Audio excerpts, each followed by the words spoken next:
My name is Nick, I am 26 years old, and I just finished reading Divergent for the very first time. I read the ebook version, actually, which is why I am holding Chuck Tingle's Trans Wizard Harriet Porber. It's crazy that this is my first video about a book, and it is the longest video that I have ever made. I'll give you a little background of my history as a reader. As a kid, I was a pretty big reader up until about 7th or 8th grade, and then I kind of lost interest in it altogether. Even the books that I got assigned to in school, I would not read. I did not care about any of that shit. I don't think I read a single book. But about a year ago now, in October, I took a trip to Germany and I decided to start reading during that trip just to give me something to get off social media and to help me fall asleep at night also. I started reading mostly horror and thriller, a lot of other things too. You can check out my Goodreads. Someone just walked by my window as I said that, and I feel really embarrassed. You can check out my Goodreads. The biggest thing I struggle with when reading and with anything in my life is focus and being able to be locked into whatever I'm doing. So reading these faster paced things helped me to focus on what I was reading because I have a little baby brain. So it's been 15 years of me not being a reader. And in the past year, I've probably read 10 to 15 books.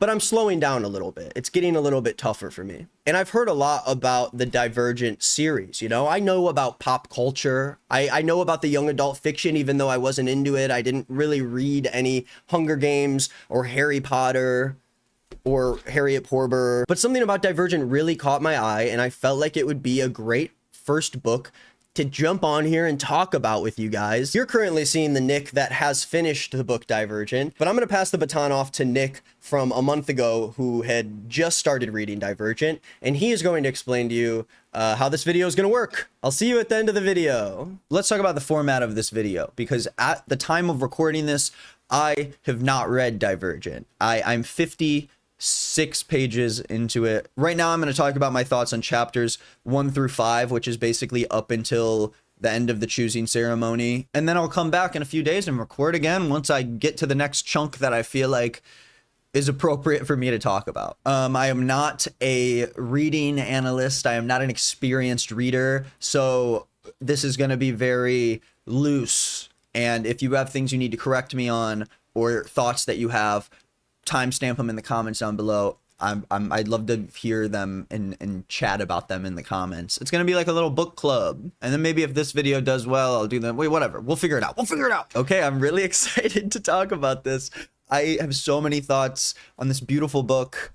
Just pretend that this is Divergent and not Chuck Tingle. Okay, Divergent is about a girl named Beatrice Pryor who lives in a dystopian future city of Chicago. Now I live in Chicago right now. I just moved here in January. So this is very exciting for me because I get to look at it through the lens of a Chicagoan. Now, like every young adult fiction, dystopian, whatever, this book has factions, you know? Harry Potter has the houses, you know?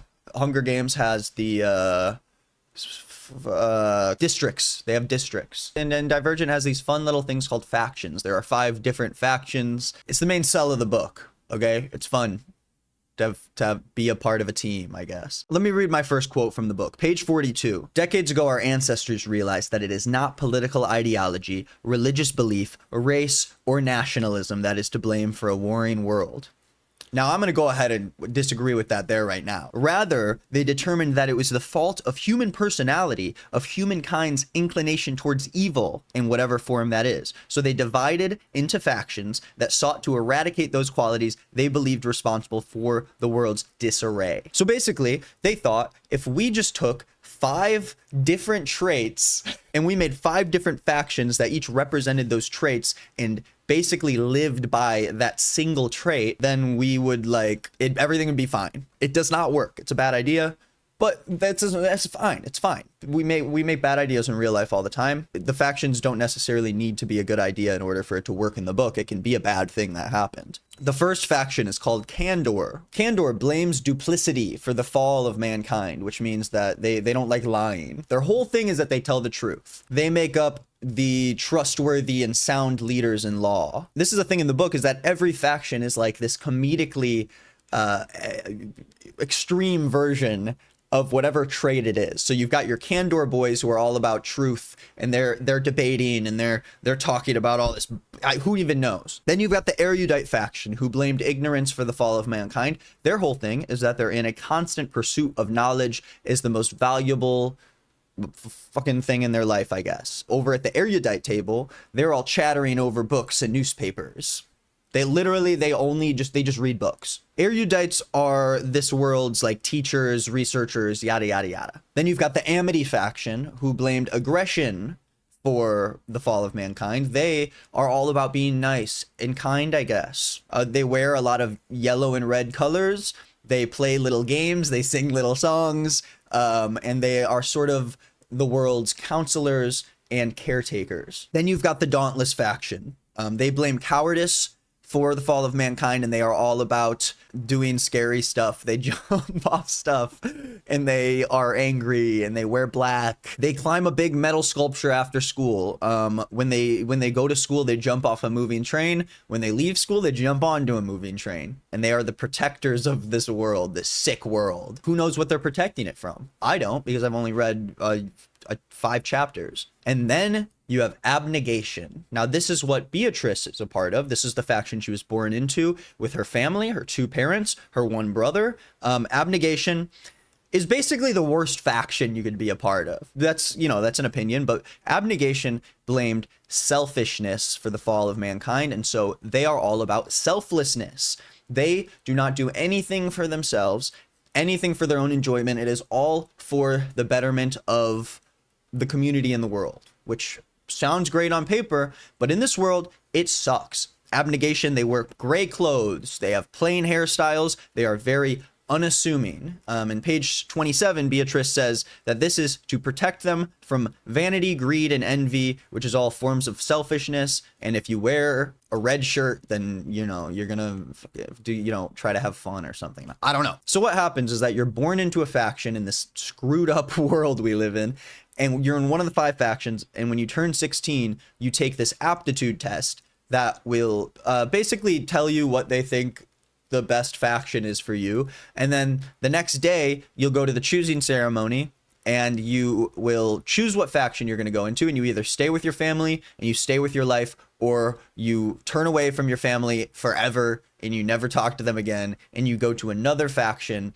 and you finish your education and live the rest of your life in that faction. You get one choice when you're 16, and if you mess it up, then you're done. There also is a 6th sort of faction, the factionless, which is basically the homeless people who don't have a faction, who don't have a life or family, and they're treated like shit or whatever because they made a bad choice when they were 16. Collapsed roads, sewer systems, empty subways. This is where the factionless live. Because they failed to complete initiation into whatever faction they chose, they live in poverty, doing the work that no one else wants to do, which is apparently janitors, construction workers, garbage collectors. They make fabric, and they operate trains and drive buses. So that's sucks for them, I guess. Beatrice has an older brother named Caleb who is less than a year older than her. So they are both doing their choosing ceremony at the same time. And she has 2 parents. Her father is a politician. Page 32, Beatrice says that the city is ruled by a council of 50 people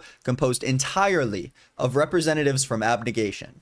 So somehow our world was so messed up that they had to make 5 different factions, but then everyone agreed that they're going to let this one faction have all of the politicians because they are so selfless, because our faction is regarded as incorruptible due to our commitment to selflessness. Being in abnegation and committing to this boring ass life means that you will make the decisions that are best for everyone else. And I guess everyone else agrees on that, even though the other factions don't agree that selflessness is the best. Whatever, who cares? It doesn't make any sense. And representatives from each of the other factions can speak in the meetings on behalf of a particular issue, but ultimately the decision is the council's, which is made up of 50 people from abnegation. The only other thing I really know about the politics of this book so far is that Beatrice's mom asks about this report that Janine Matthews released. And Beatrice says that Janine Matthews is Erudite's sole representative, which is selected based on her IQ score.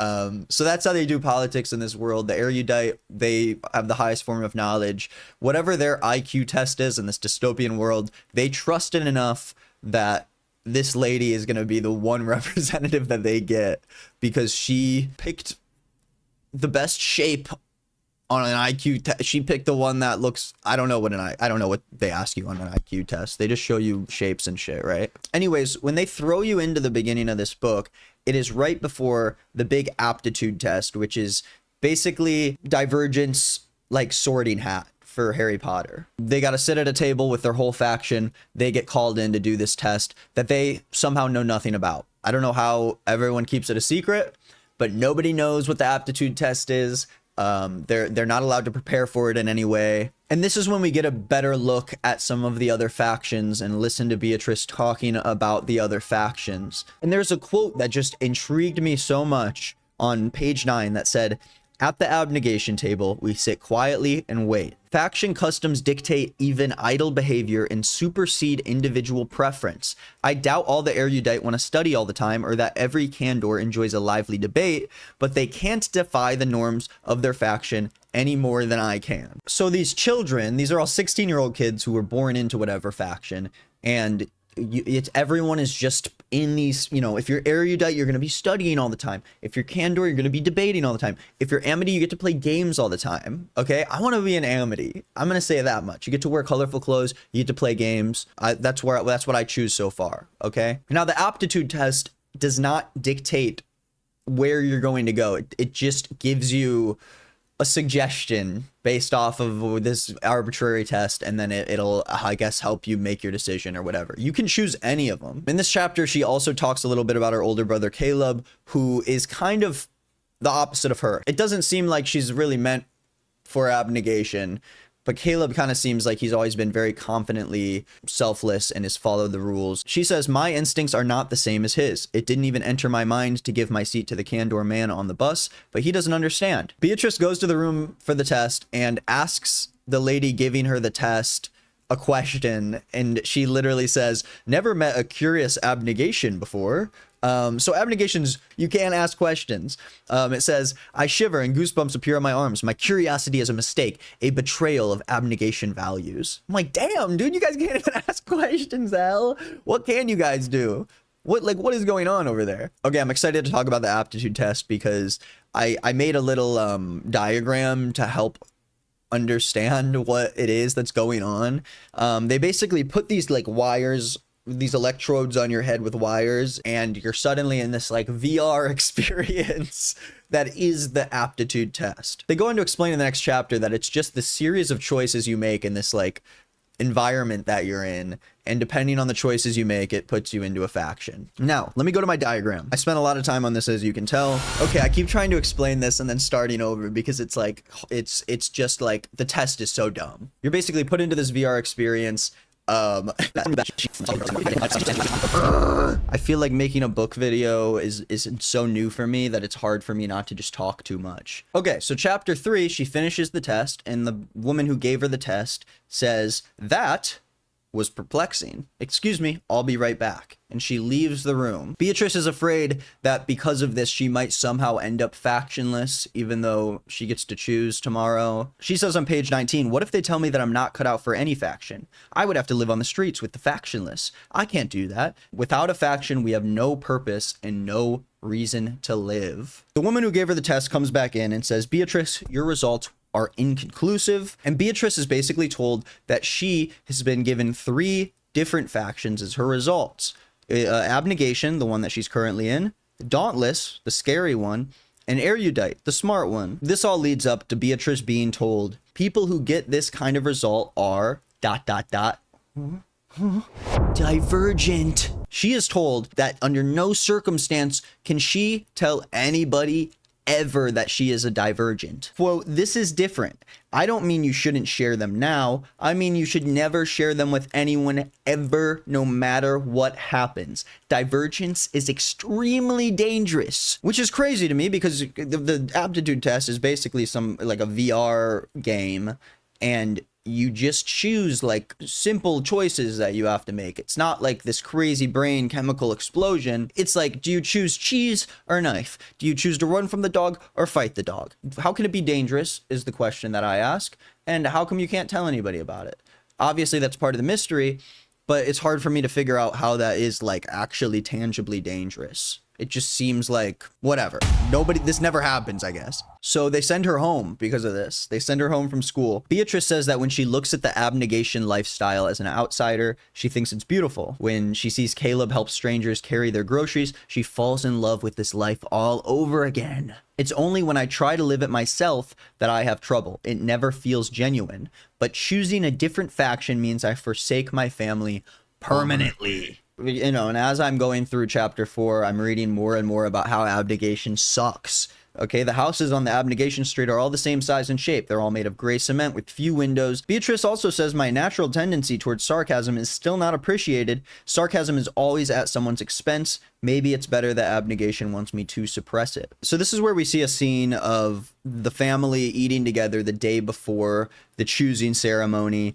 And we get to hear a little bit from Beatrice's parents, which, as I explained before, her dad is a politician, and they're all kind of talking about the aptitude tests. And this is where some of my issues with the book arise in terms of this first part of it, kind of focusing on the wrong things, or maybe just not like extrapolating as much. I feel like the idea that your 16-year-old kids are going to take this mysterious test and then the next day decide whether or not they're going to stay with your family or turn away from you guys and you'll never see them again is a crazy thing. And I want to be able to know that it is on her parents' minds that this is a possibility, especially because her dad is a politician for abnegation and everybody's going to be watching the ceremony. Are both of his kids going to come back to him? But in the book, he is so confident, so overly confident in his kids choosing abnegation that it feels like it's no question for her parents that they're going to come back and it's going to be fine. Even so, it's a big deal. It's a big ceremony and it feels like it's just small talk at the dinner table. Even when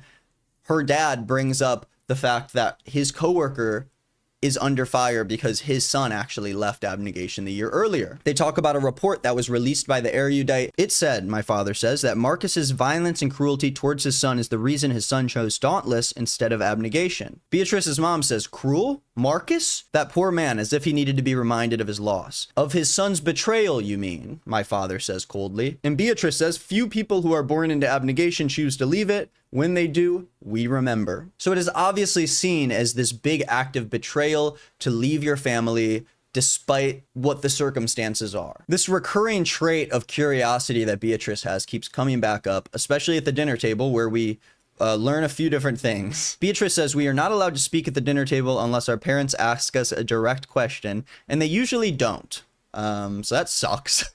Beatrice again asks a question out of line and is suggested just to listen to her father. And Beatrice's father has another quote that really interests me. When he talks about the erudite, he says, we have something that the erudite want. Valuing knowledge above all else results in a lust for power, and that leads men into dark and empty places. I don't know why he thinks that valuing knowledge above all else results in a lust for power. I assume like reading books and being smart isn't like the worst trait you could have. It's better than being boring and selfless and boring. Beatrice does say that she is her father's daughter and she is not going to choose erudite.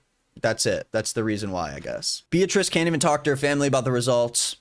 Can't have any assistance. She tries talking to Caleb before they go to bed. And all Caleb says is that we should think of our family, but we also must think of ourselves, which is very unlike Caleb. It's a very unselfless thing to do. We call that selfish. And right before the chapter ends, Beatrice peers into her brother's room and sees an unmade bed and a stack of books on his desk, which makes me think, well, he's going to be an erudite. That was pretty straightforward. He has books on his desk. He's going to be up. He's going to do that. Finally, for this section, chapter 5, which is the choosing ceremony. And the way it works is you choose what faction to go into, and then you have initiation, and you have to complete initiation in order to be accepted and be a member of the faction. There are 5 metal bowls that have 5 different things in them. Gray stones for abnegation, of frickin' course. Water for erudite, earth for amity, lit coals for dauntless, and glass for candor. And then you got to go up to the bowl, take a knife, and bleed into one of the bowls, and that's the one you choose. and then you say bye-bye to your family forever, or you go back on and continue on with life. Page 40 says, before my parents sit down, they stand in front of Caleb and me. My father kisses my forehead and claps Caleb on the shoulder, grinning. See you soon, he says, without a trace of a doubt. The students are chosen one by one. They go up, and we basically have a dauntless student who decides to go to Candor, which is the first time someone switches factions. I guess it's pretty rare that happens. Beatrice says in page 45 that they will see him as a traitor from now on. His dauntless family will have the option of visiting him in his new faction a week and a half from now on visiting day, but they won't because he left them. Right before Beatrice is going to go up, Caleb has to go up and make his choice, and he decides, instead of going to Abnegation where everyone expected him to go, he, surprise, decided to go to Erudite. Whoa, that's crazy. Beatrice says, my brother, born for abnegation, erudite? When I close my eyes, I see the stack of books on Caleb's desk. It's like, yeah, dude, we all saw the stack of books. You didn't need to bring it back up to us. We get it. Okay. Beatrice gets called up for the big choosing ceremony. Of course, in dramatic fashion, she's deciding which way she's going to go. And of course, instead of choosing to go with abnegation, she decides to go with Dauntless, which to me is like, that's the second worst faction. You know, it's dangerous and shit. We learn more about that as the book goes on. I'm only a few chapters ahead of this, so I'm going to stop here and continue on with the next section. Okay, I'm back. It's been a week of reading Divergent. Today I'm going to be talking about chapter 6 all the way up until chapter 17, which is stage 1 of initiation for the Dauntless faction. This section basically introduces us to that faction and tells me why I was wrong when I said that the Abnegation faction is the worst one, because the Dauntless faction sucks, dude. It really sucks. I have so much to say about the faction itself, the writing of our main protagonist. Not only that, but being in Chicago turns out actually does help when reading this book. There was a part of this book where I was able to live and breathe in the text and go to some of the real life locations that took place in Divergent. And so that's going to be a very special little thing that I got for you guys in this video. Let's go back to the choosing day ceremony. Beatrice and her brother both choose different factions, and they both decide to leave their parents indefinitely. Indefinitely means you don't know whether or not you're leaving your parents for good, right? So they left their parents definitely, right? Beatrice picks Dauntless and then immediately sees her parents' reaction, which is that her father's eyes burn into hers with a look of accusation. But weirdly enough, beside him, Beatrice's mother is smiling, which asks a lot of questions. You know, if both of your children chose to leave your home in front of everybody you know, I don't know why you'd be smiling, even if there was like an underlying reason. But she is, and that's that'll come up later, I'm sure. Something I found weird is that Beatrice talks about how she sees her brother sitting in the crowd of the erudites after choosing to go to their faction. And it says on page 48, I twist my head around to find Caleb in the crowd of erudite behind me. He stands among the other initiates, shaking hands with a faction transfer, a boy who is Candor. The easy smile he wears is an act of betrayal. Again, they act in the book like the choosing ceremony isn't like a very visceral and intense thing to go through. And they just have Caleb sort of like smiling and shaking hands with guys after he just stepped away from his entire life. And Beatrice says, I spent all of my time worrying about which faction I would choose and never considered what would happen if I chose Dauntless. I'm like, maybe you should have considered it. Maybe you should have considered it in your head before you decided to choose to go there forever, because there's no going back now. You made this choice. You know, you're 16 and you made this choice. It's time to stick to it. The Dauntless all start to just like run, because that's what they do. They like running, and Beatrice follows all of these people and is basically like, oh, this is so new. I haven't run somewhere before. Abnegation discourages anything done strictly for my own enjoyment, which includes freely running around the space you're given. The Dauntless decide to do the thing that they love doing the most, and they chase after a running train, which is presumably taking them to the headquarters of the Dauntless. Getting on this train is a part of your challenge to make sure that you belong in Dauntless, even though you just chose. So there's like an erudite boy that chose Dauntless, and he tries as hard as he can to get to the train, but he's too far behind. And Beatrice says he just failed Dauntless initiation. He's factionless now. You can choose at 16 to join this faction, but if you immediately aren't ready to jump on this train, if you mess it up once, like you're not going anywhere. Beatrice meets another character that becomes pretty prominent in the book, Christina, who's kind of her best friend in the book, I guess. She's surprised when she has to shake hands with Christina, because she's like, Abnegation greet each other by bowing their heads. We don't know how to shake hands. I'm like, are you guys crazy? Who came up with that? Whose idea was for you guys to bow heads? What does that have to do with selflessness? Beatrice is going through the Dauntless initiation. She's worrying about her brother, and she's like, when they clear out my brother's room, what will they discover? I imagine books jammed between the dresser and the wall, books under his mattress, the erudite thirst for knowledge filling all the hidden places in the room, which is something that they really make heavy-handed, which is that everybody innately belongs to one of these 5 traits. And her brother's just been lying about how he likes learning this whole time. What the hell? That's not cool. What a betrayal of trust. The train passes a rooftop that the Dauntless have to jump onto from the moving train. The tracks are 7 stories up, and if you fall, you not only lose initiation, but you lose your life too, because, you know, Beatrice and Christina are able to jump off the train onto the roof, but there's an Amity boy that decides that I'm not going to do it. That's too much. This has gone too far. I'm like, if you chose Dauntless, you had to have known that something like this was going to happen. You're already giving up on the jump onto the roof part of it. You should see what they're going to make you do, because it gets a lot worse than jumping off the roof. And then there's another Dauntless girl that sister tries jumping off the train onto the roof, and she falls down and freaking dies, dude. She just hits the ground and dies. And Beatrice's reaction to watching this girl lose her sister is that she says, I tell myself as sternly as possible, that is how things work here. We do dangerous things and people die. People die and we move on to the next dangerous thing. That's like a crazy way to justify someone like dying right in front of you. Just to be like, I don't know, that's how things work here. This is what I signed up for. Once all the Dauntless who survive make it onto the roof, one of the leaders says, several stories below us is the members' entrance to our compound. If you can't muster the will to jump off, you don't belong here. And then an erudite girl's like, you want us to jump off a ledge?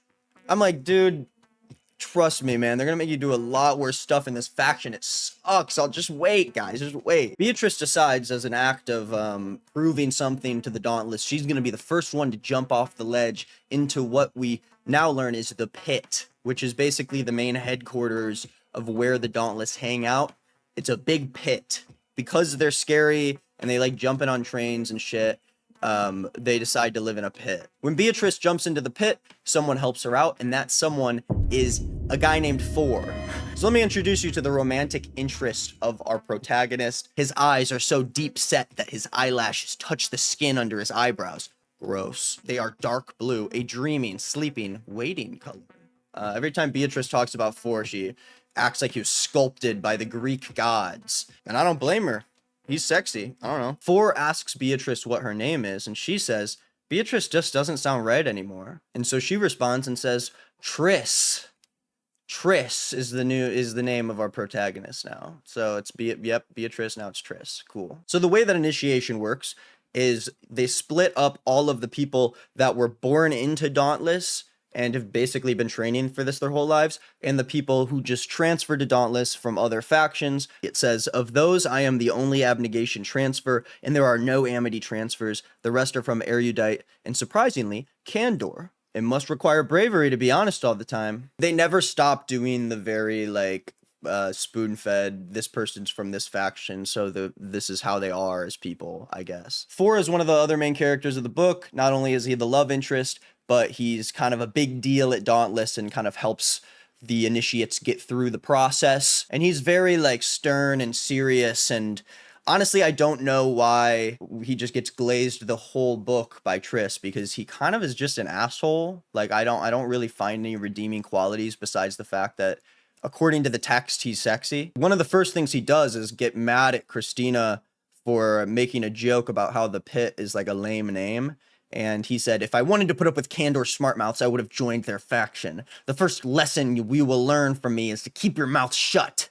Got that? The writing is very young adult fiction. So the pit is where the Dauntless hang out. Uneven rock walls rise several stories above my head. Built into the stone walls are places for food, clothing, supplies, leisure activities. Narrow paths and steps carved from rock connect them. There are no barriers to keep people from falling over the side. Again, everything has to be overly like dangerous. They have children like running down paths like several feet in the air without anything to protect them. It's just part of what makes this faction so badass. Triss goes to eat with the Dauntless Initiates for the first time. She gets to eat real food.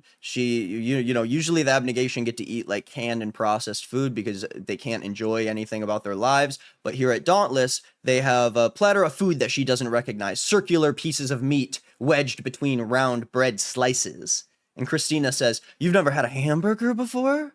And she's like, "No, is that what it's called?" I'm like, "Do you not see photos of food? Do you not know what food is?" I don't know though. Maybe if you just eat out of cans your whole life, you've never seen a hamburger. There's no reference to a why would you need to know about a hamburger? Christina asks why the stiffs or the Abnegation have to eat plain food, and Triss says that extravagance is considered self-indulgent and unnecessary. And that is when we meet one of the villains of the book, one of the first villains, whose name is, it's really scary, so brace for it, Eric.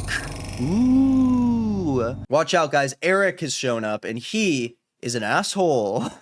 His whole thing is that he sucks. His face is pierced in so many places I lose count, and his hair is long, dark, and greasy. Eric is one of the Dauntless leaders, and he looks almost too young to even be a leader. But as Four says to Christina, he says, age doesn't matter here. So another sign that you got to stay away from the Dauntless faction. They got rules that are highly questionable. And it just gets worse. Like, I get it. So far, this is better than Abnegation. You just got to jump off a train that you might die on. You got to jump into a big pit. But everyone's yelling and having fun and eating food. It's like, it's a cool vibe. So the vibe is there. As long as things don't get more dangerous than this, I feel like Dauntless faction is mostly a chill place to be. Triss is kind of trying to figure out what the relation between Four and Eric is. Like, are they buddies? Are they just coworkers? Do they hate each other? Triss asks if they're friends, and Eric says, "I thought I would only have trouble with the Candor asking too many questions. Now I got a stiff too?" And when I say that a lot of the writing is very young adult cringe, it's like these like little comebacks that try to be like these epic owns, you know? Triss responds to Eric and says, "It must be because you're so approachable," I say flatly. "You know, like a bed of nails." Friggin' owned, dude. Even though Eric is one of the Dauntless leaders, as we've heard, he has volunteered to oversee the training for the initiates this year in Dauntless. What are the rules for Dauntless? Well, Eric says you have to be in the training room by 8 o'clock every day. Training takes place every day from 8 to 6. What? 10-hour training day? What the hell? This is the worst. So then we learn that you get ranked during initiation. Eric says that your ranking serves two purposes. The first is that it determines the order in which you will select a job after initiation. And the second is that only the top 10 initiates are going to be made members. This is a surprise to all of the transfers that decided to choose Dauntless. None of them had any idea that if you decided to join this one, there's only a 50% chance of you even actually getting to join it. So Beatrice is coming to terms with the fact that she left her entire life behind, but she does say that it will be all right here. I can look at my reflection whenever I want. I can befriend Christina and cut my hair short and let other people clean up their own messes, which, you know, is mostly true as long as you survive or make it through whatever this initiation is going to be. Hopefully it's not life-threatening.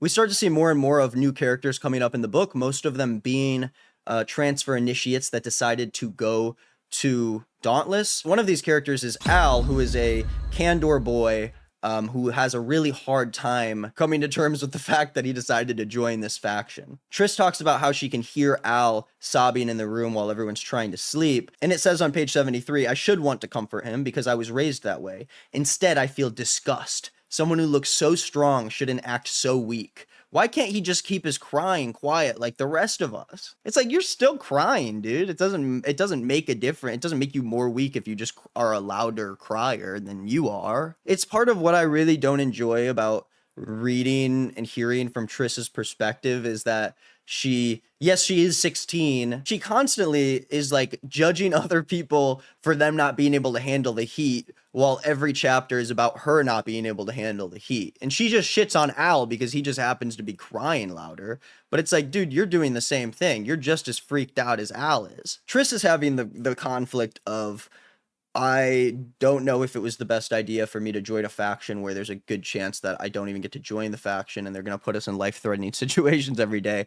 Or I can go back home and live the safe, comfy life I had. Except she does say, my problem might be that even if I did go home, I wouldn't belong there among people who give without thinking and care without trying. The other problem is that I'm pretty sure once you choose, I don't think you can just go back. They keep acting like you can like go back. And that's kind of the whole point, is that you're committing to living with these people now. This is your faction. The world sucks. We make them do it at 16 and then you're just fucked. Initiation officially begins in chapter 8, where they are told that the first thing they're going to learn. Thank you so much. Hi, Nick. Happy almost Friday to you. How are you today? Good. I'm good. Happy almost Friday to you too. Sorry guys, I had to get on the phone with my bank. Probably an erudite on the other line, if you know what I'm saying. 4 explains that there are 3 stages of initiation. The first stage is primarily physical, the second one is primarily emotional, and the third is primarily mental. So today we're going to be talking about the physical stage of initiation for the Dauntless, which basically means that it's just scene after scene after scene of people getting the shit beaten out of them. Another character that Triss meets in Dauntless is Will, who is an erudite boy. Of course, one of the first things he says is, statistically speaking, you should have hit the target at least once by now, even by accident. I would literally knock his lights out. It's Dauntless. Like, dude, do not even try that smart shit with me. You know, shooting a gun is so foreign to Triss, but she ends up saying, it takes me 5 rounds to hit the middle of the target, and when I do, a rush of energy goes through me. There is power in controlling something that can do so much damage. Maybe I do belong here.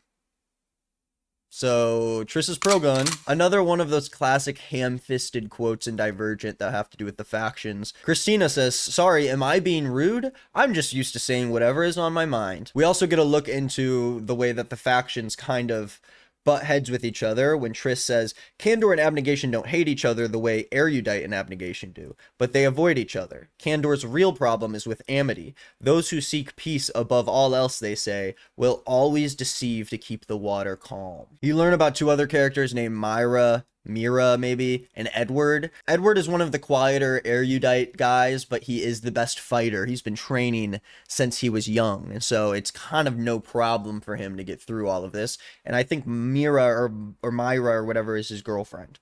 And she's just there also. She's there for fun. Never let a boy make you join the freaking Dauntless faction, guys. When Mira and Edward kiss, Triss is very surprised because she's only seen a few kisses in her life. Abnegation is full of virgin losers. And Christina says, your abnegation is showing. The rest of us are all right with a little affection in public. This is when the Dauntless decide to start learning hand-to-hand combat, because in the first stage of initiation, hand-to-hand combat is the thing that you have to do. And by that, I mean they literally pair these kids up and make them just fist fight each other until one of them knocks the other one out. And when they're training, we start to get more of a look at the romance part of the plot, which is just Triss glazing 4 about how sexy he is. 4 is trying to give her advice on how to fight, and she says, suddenly he presses a hand to my stomach. His fingers are so long that, though the heel of his hand touches one side of my rib cage, his fingertips still touch the other side. My heart pounds so hard my chest hurts and I stare at him wide-eyed. Anytime 4 does anything, she's like stun locked. Okay, and I'm like, this guy sucks. He's so boring and serious, and like he hasn't even made he hasn't made a single joke. He hasn't made a single quip. All of the initiates talk about how they all want to get tattoos because that's something that Dauntless do's. And Triss says to the other initiates, no, I will not cut my hair, or dye it a strange color, or pierce my face. How about your belly button, Christina says. Or your nipple, Will says, with a snort. The author does a really weird job of trying to replicate what a bunch of 16-year-olds look like when they talk to each other. There's a whole scene where they do like a transformation of Triss where Christina's like, I'm gonna put makeup on you and stuff. And then she's like, oh, I never got to use makeup. I don't even look at my reflection. I don't even know what I look like. Another quote that I love when Christina is trying to make her all pretty is she looks at herself and says, I am not pretty. My eyes are too big and my nose is too long. I don't ever see anyone be like, I got big eyes. Your eyes are just way too big, dude. She's cool and all, but her eyes are way too big. It's a 16-year-old girl. That's the thing, is that a lot of the stuff she says can be cringe or questionable, and decisions she makes do not seem right, but I have to remember I'm reading from the perspective of a 16-year-old girl. Of course, I could just blame it on the author for writing a character that maybe isn't fun to listen to. Triss looks at the artwork around all of the walls and she's like, abnegation sees art as impractical and its appreciation is time that could be spent serving others, which is another reason that abnegation is like full of psychos. She actually runs into Tori around this time, who gave her the placement test and told her that she was divergent and told her to never talk about it to anyone, but that's all I'm going to tell you, and you just need to wonder about it for the rest of your life. Just don't bring it up. She tries to ask Tori about it and she says, I'm not sure that would be wise. I helped you as much as I could. Now you will have to go it alone. I think the plot device of being like, you're this crazy thing, you're the chosen one, except don't ask questions and you can't know anything, and I'm not going to give you any idea of why it's bad, but you also can't talk to anybody about it or why it's bad because you're not allowed. I won't tell you why you're not allowed, but you're not. She also says she never intended to get a tattoo or a piercing, but she said, if I do, it will place another wedge between me and my family that I can never remove. I'm like, dude, you already put the wedge between you and your family. You're not even in the faction anymore. Like, I don't know if you think that you still have a chance to go back and maybe undo it all, but I don't really think that's happening anymore. She gets 3 birds tattooed on her collarbone. Cool. Chapter 9 marks the first time that these children start to fist fight each other to death.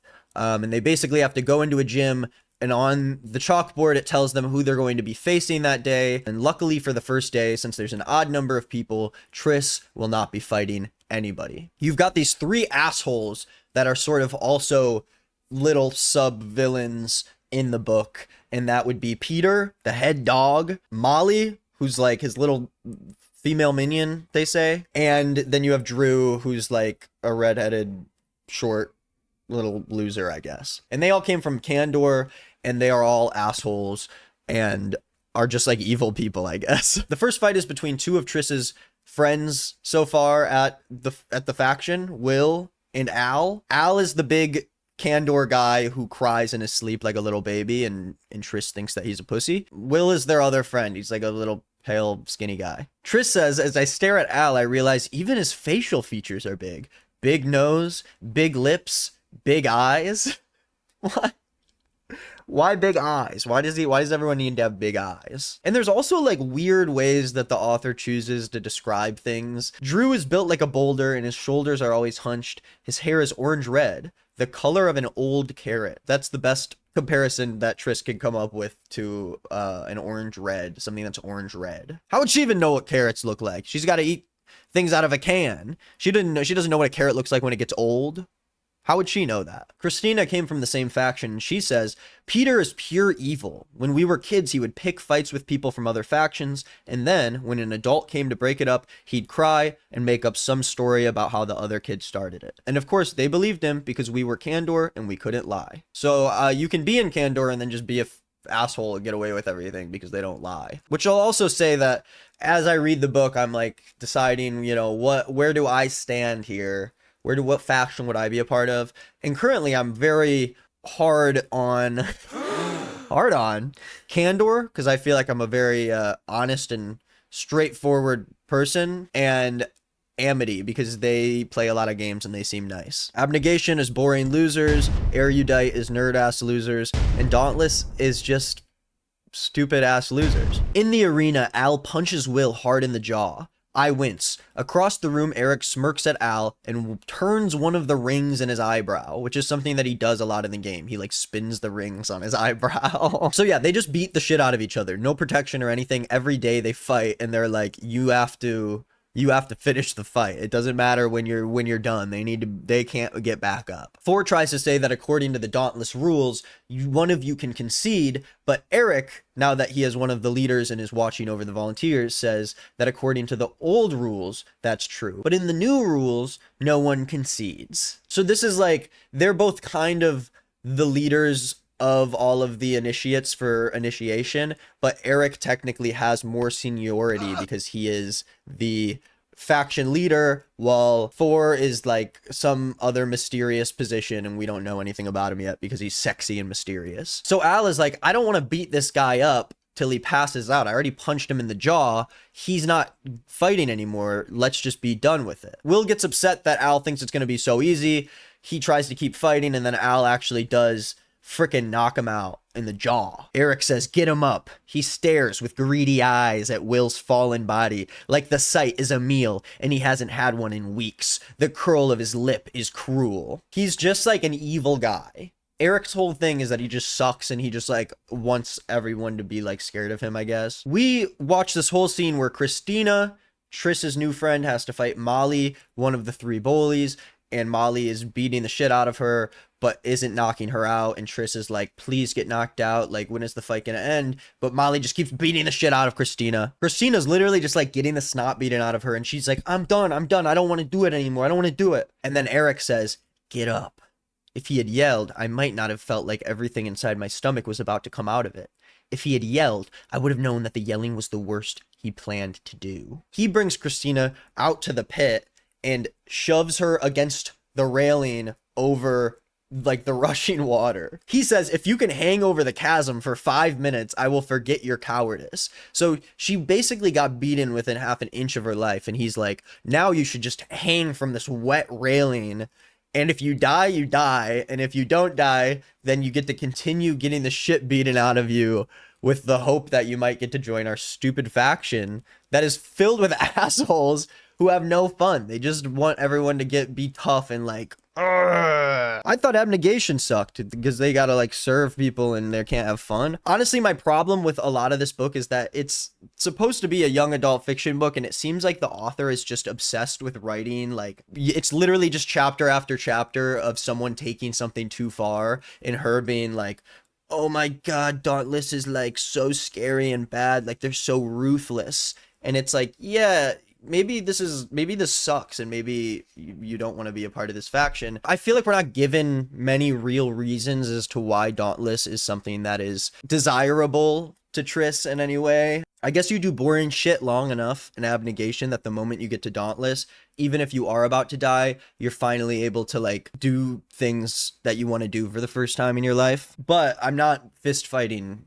guys without protection. I'm not just letting guys punch me in the jaw, and then if I try to give up, then I have to basically hang over a railing and hope that I don't slip and die. The fighting scene and then this scene where Christina's being forced to hang over the ledge are one of many scenes that I feel like are pretty lazily set up in this book to just be like tense for no reason. And so many chapters in this book just have sections where you just have to be stressed for like a good 10 minutes while you wait for this torture to pass. They just torture these kids. You have this scene where Christina is basically going to slip and fall and die, and Triss is having a battle in her head over whether or not it's selfish of her to stand back and wait, or if it's cowardly for her to go and grab Christina and stop her from falling off the ledge. Somehow this girl is able to hang from a slippery metal ledge for 5 minutes straight after she was beaten within half an inch of her life and had to plead for Molly to stop beating the crap out of her. Another wave of water splashes against Christina's back, and she shrieks as both her hands slip off the railing. But she doesn't fall. She grabs the bars of the barrier. Her fingers slide down the metal until I can't see her head anymore. Luckily, Al comes to the rescue and grabs Christina when the 5 minutes are up. Triss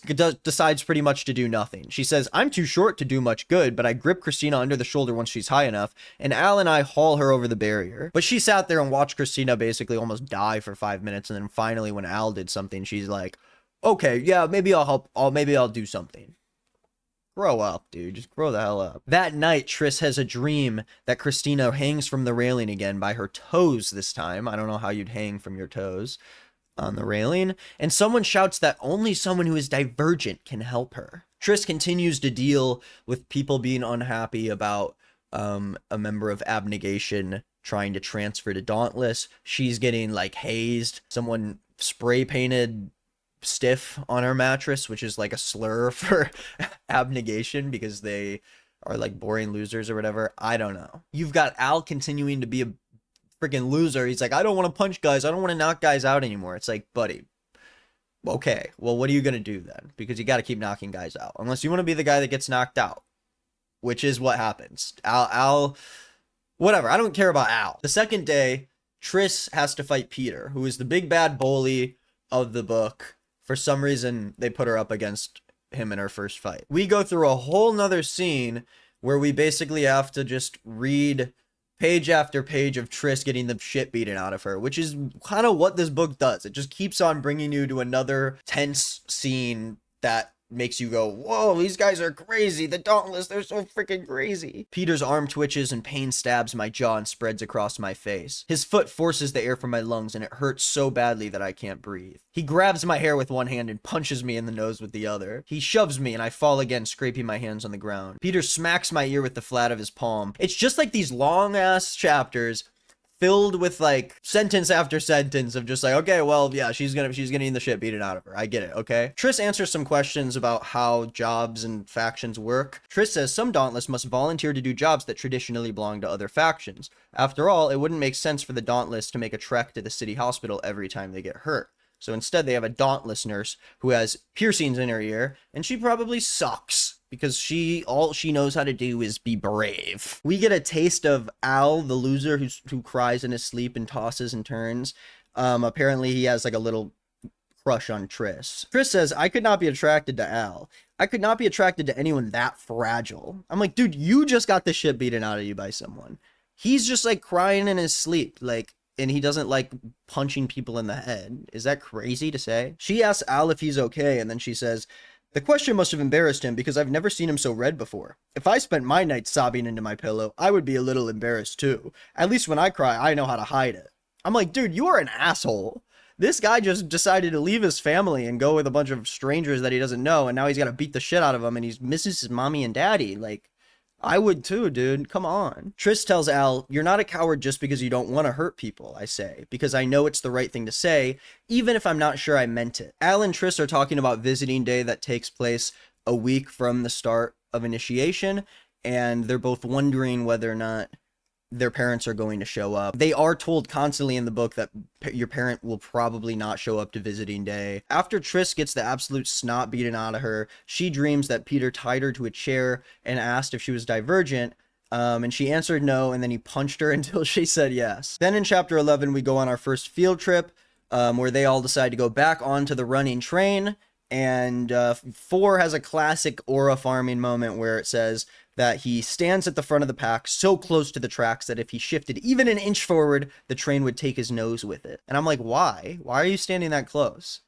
You don't need to be standing so close that you're an inch away from just getting clocked by a train. You're just trying to aura farm in front of all of the younger initiates. And we continue to see every time Triss talks about 4, she talks about him like he's the sexy mythical creature of their world. He holds the handles on either side, his arms stretching wide, and leans forward so his body is mostly outside the car, though his feet stay planted inside. The wind presses his shirt to his chest. They talk about how Dauntless police used to patrol the factionless sector, and Triss says, I also remember that my father was one of the people who voted to get the Dauntless out of the factionless sector of the city. He said the poor didn't need policing, they needed help, and we could give it to them.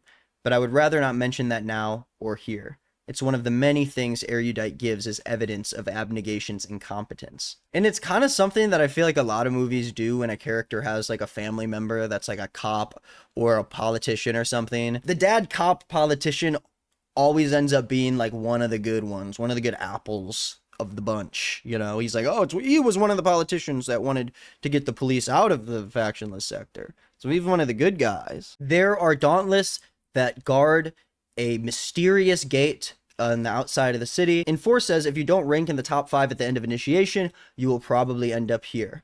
Once you're a fence guard, there is some potential for advancement, but not much. Peter asks 4 what rank he was when he decided to join Dauntless, and 4 says that he was first rank, but he happens to be volunteering with the initiates, and so it's a question of why he's doing this lowly job rather than getting a comfy government job for being ranked first. And 4 just says that he didn't want one. He doesn't care. He's such an aura farmer, dude. All he tries to do is act cool, and then when people like ask him questions, he just tries to say whatever is going to make him sound like a badass. Triss runs into one of the other formerly Abnegation transfers who now works at a farm with Amity, and so she has a weird interaction with an outside faction. That rhymed. We have another awesome own that the author writes into this book where Molly says, Beatrice, that's your real name? Then Triss says, what did you think Triss was short for? And then she says, oh, I don't know, weakling? Oh, wait, that doesn't start with Triss. My mistake. It's like Beatrice also doesn't start with Triss, you idiot. So Molly's bullying Triss for talking to this Amity guy, and he says, they don't seem like nice people. And Triss says, some of them aren't. I'm like, no, most of them aren't. Almost all of them are not nice people. These guys all suck. They're all mean for no reason. Robert says, you could go home, you know. I'm sure abnegation would make an exception for you. It's like, why? Why would they make an exception for her? Because her dad's a politician? He obviously wasn't happy about the fact that she turned her back on abnegation. You really think they're going to let her come back? They'll always say these things where they're like, this is the choice you're making forever. It's so serious. And then characters will be like, I don't know, you could try going back. It's like, no, dude, they tell you so many times that you're choosing this for the rest of your life. Triss says, do you think I can't handle this or something? And then Robert says, it's not that. It's not that you can't. It's that you shouldn't have to. You should be happy. And Triss is like, this is what I chose. This is it. Besides, Robert, the goal of my life isn't just to be happy. What is your goal then? To just get the shit beaten out of you and to jump off of stuff? You really just want to do that your whole life? Get the shit beaten out of you and jump off stuff? Okay. Robert leaves in the truck, and there's a girl in the back that has a banjo on her lap, and she starts to strum it as Robert hoists himself inside.